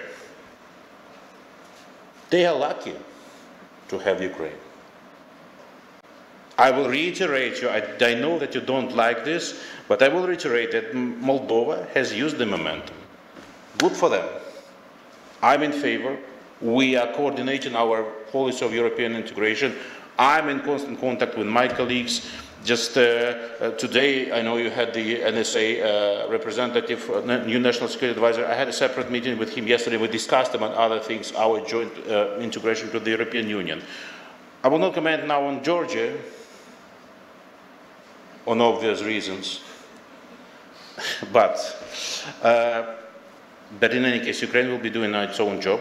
We do really feel, we do really hope, and we do really understand that we have all the rights to become and to be on the next stage, which is accession negotiations. We will be there. Yes, we will be preparing after this positive decision in December the next stages, which are the intergovernmental conference, to start the negotiations as soon as possible. Igor, let me focus on one word in your previous answer. This word is if. You say that if the process of reform in the EU starts, so you mean that we can avoid that? It looks quite odd because on official level, in all statements or by both Brussels officials and member states who are taking decisions, we hear that as an inevitable step. What makes you believe that it is if, not when? Well, it's certainly, once again, Ukraine is now officially not the part of the EU. We're only a candidate country. So it's the decision of the EU members and the leadership of the EU, both presidents themselves. Obviously, they should need to do this, because look what is happening already now with the decisions which are being taken when one or several countries have been blocking this. And I'm not only talking about our favorite country, but I'm also talking about the recent examples, how the member states of the EU break the EU legislation, break the EU acquis communautaire, break the principles of the free trade, break the principles of Ukraine-EU association agreement, including deep and comprehensive free trade area, and unfortunately, we do not see the quick reaction of the Commission according to the law. Should it be somehow changed, or should be the actions introduced immediately if this or that member breaks the EU regulation? Probably it means that the reform is really needed. Yes. So why do you think that we can avoid that? No, when I'm talking if, I'm meaning more the timelines. Again, there can be several approaches possible. You can, again, we can speculate here, we're not members of the EU, but you can start the reform already now, but let us remind ourselves how the reform, when the previous founding treaties were changed. You remember how difficult it was to find the consensus. So imagine if now they start the process of changing the founding treaties. How long will it take? So this is one approach. Another approach is probably to absorb as many countries as possible as of now. We do remember this so-called last criteria, which is absorbing capacity, and then to start the reforms. What is better for us? Let's speculate. You understand. Probably for us it's better to be as far as possible in this process. So yes, definitely this system of decisions probably need change. But again, it's not Ukraine to advise. Ukraine can keep a watchful eye, can suggest something. You know, we are very good at suggesting very creative decisions. We will be proceeding with this. and not only on Ukraine-EU path. My president is in constant communication with both presidents, President Michel and President Ursula von der Leyen. And yes, at the communications with them, we're discussing the future process of Ukraine integration and how it will enable EU to be stronger from one side, but from another side, you're rightfully saying about how it will affect the decision-making process and the functioning of the Union. We will be active. For a longer period of time, we are already active in terms of EU-Ukraine relations. That was not the case before, but throughout the last three years, what is proposed by Ukraine to the EU partners is implemented. I'm not only talking about, let's take the last EU-Ukraine summits. Almost 2/3 of the joint statements were drafted in Ukraine and then took into account in the relevant EU institutions and among the member states. This was not the case previously. We will be suggesting our initiatives and are suggesting our initiatives in terms of our sectoral cooperation, because the process of integration, of joining the EU, of starting the accession negotiations is one thing, but parallelly, not waiting for this, we are integrating our sectors in the EU single market. Look what happened with our energy sector, right in the beginning of the open aggression. No one expected. When we were telling to the member states we're going to have it immediately, said, no, come on, I mean, we are member states don't have this, and so we are having it already now. I'm just giving you one example. I'm not talking about another sector. So we will be as creative and as proactive as possible. Otherwise, we are in the risks of lagging behind. I just remember one comparison which was given to me by one of the EU functionaries. Oh, let's first have the Balkan trains or wagons, joined to the EU locomotive, and then the wagon of Ukraine should be the last one because it's the only railway. No. And we prove that it can happen. It can happen parallelly, or even in Ukraine it sometimes can lead, and it is not a clash. It means that we are focusing in the same direction, because actually it was my next question, and I will formulate it in a way. So what if? This time I ask if Balkans are not ready, no single Balkan country is ready to join, either due to political reasons, like we have a clash in North Macedonia, unfortunately, or due to technical reason, implementation of acquis and so on. And Ukraine and probably Moldova, lucky Moldova, are ready. Yep. What happens? Do you understand that, for instance, Austria would be ready to say no? We should be not waiting, my immediate answer. Oui, but what is them? How can we convince them? Look, I mean, again, I will give you the example of the candidate status. Before the decision, the unanimous decision was made, we heard the speculation, not even the position of the countries themselves or of the leadership. By the way, I didn't have anything from Austria, anything negative or whatever. Yes, probably Balkans themselves. So the countries, members to the EU, they are hinting that the Balkan countries would object. Okay, we were returning directly to the Balkan countries' leaders, and they said, no, we're not objecting. Okay, have your candidate status. Then we came back to the member states saying, okay, they're not objecting, and they told us, proof, because they are telling us quite another thing. We had the letters, you remember, the official letters of 3 prime ministers of 3 Balkan countries addressed to my president, but we immediately spread it among the member states. Okay, letters are good, maybe they were forced or whatever. We let them come to Kyiv. You remember, 2 of them were physically and the 3rd one was online, and again then proof or whatever. And nothing happened, nothing dangerous happened. I mean, we are a candidate country, they are doing their own way. Again, now, why we had this Ukraine-Balkan summit in Athens, and by the way, Greece helped us to convene this meeting. So you may also ask me, why will Greece be not objecting? Greece is not objecting. Greece convened these Balkan countries in order, among other things, among the military support, among our joint projects, to discuss these developments. So I don't think that the country you mentioned, or any other country, any other Hungary, well, Hungary is a separate case, but again, even if you talk about Hungary, I don't think that Hungary will be the last country to object. Remember about many speculations that Hungary will block the candidate status of Ukraine. Nothing happened. They didn't block. And okay, we may have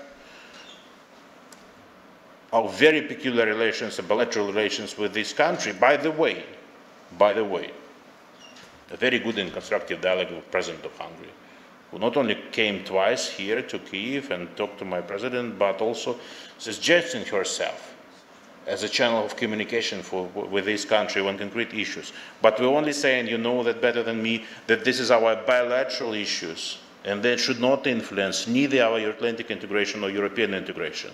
We have all the reasons and all the grounds to say that at least as far as the European integration is concerned, as far as the important decisions to be taken this year, they will not block.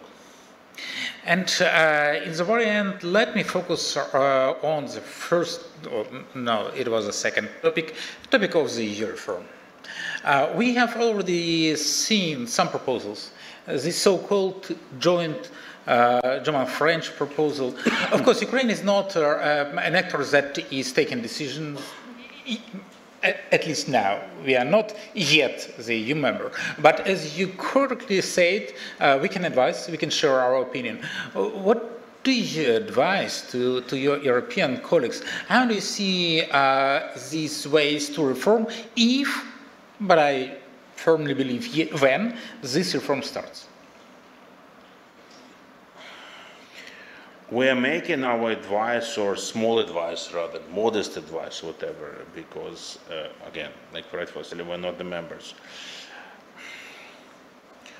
Why we can make this advice? Why we have the right to make this advice? Because we are also suffering from this process of the absence of decisions as far as the concrete things with Ukraine are concerned. I'm not talking only about sanctions process. Each and every time, you know, we're having these difficulties with sanction process, blackmailing from these or that countries, and then in the end it happens. They're still taking the decision. This is also about this very important military support. But on reform, on this concrete proposal, for instance, do you have an opinion? No. We can have an opinion when the reform process will start, and we will be asked to comment. Again, in our informal discussions, we can suggest our options, but sorry for this, and certainly will not bring to our joint audience, because I mean it will be unfair to our partners. But what is very important, I'm sure that Ukraine, whatever status it will have by that time, country negotiating the accession treaty, or maybe being closer and closer to membership, will have its strong voice. This is understandable in each and every capital of the European continent now, of the member states of the European Union. You cannot discuss anything as far as the future of the EU is concerned without the voice of Ukraine. They are already counting us in, again, not de jure, unfortunately, but certainly de facto. Yeah, thank you. I have to say that during this day, there were very many correct things said and written there. But concluding remarks is definitely not what has happened during last 20 minutes. So it was everything but concluding remarks. But I suggest that we can all together consider as concluding remarks several last words, that nothing can be decided without Ukraine. And with these words, I want to thank you. I want to thank to New York Center for organizing this event, and thank you to everyone participating and listening, and to those who were online and those who will listen later. I think that the record would be in network after the broadcasting. So, thank you, everyone. Thank you. Thank you. I also would like to thank Ihor and Sergei for great concluding panel. I'm not going to do post-concluding remarks, don't be afraid.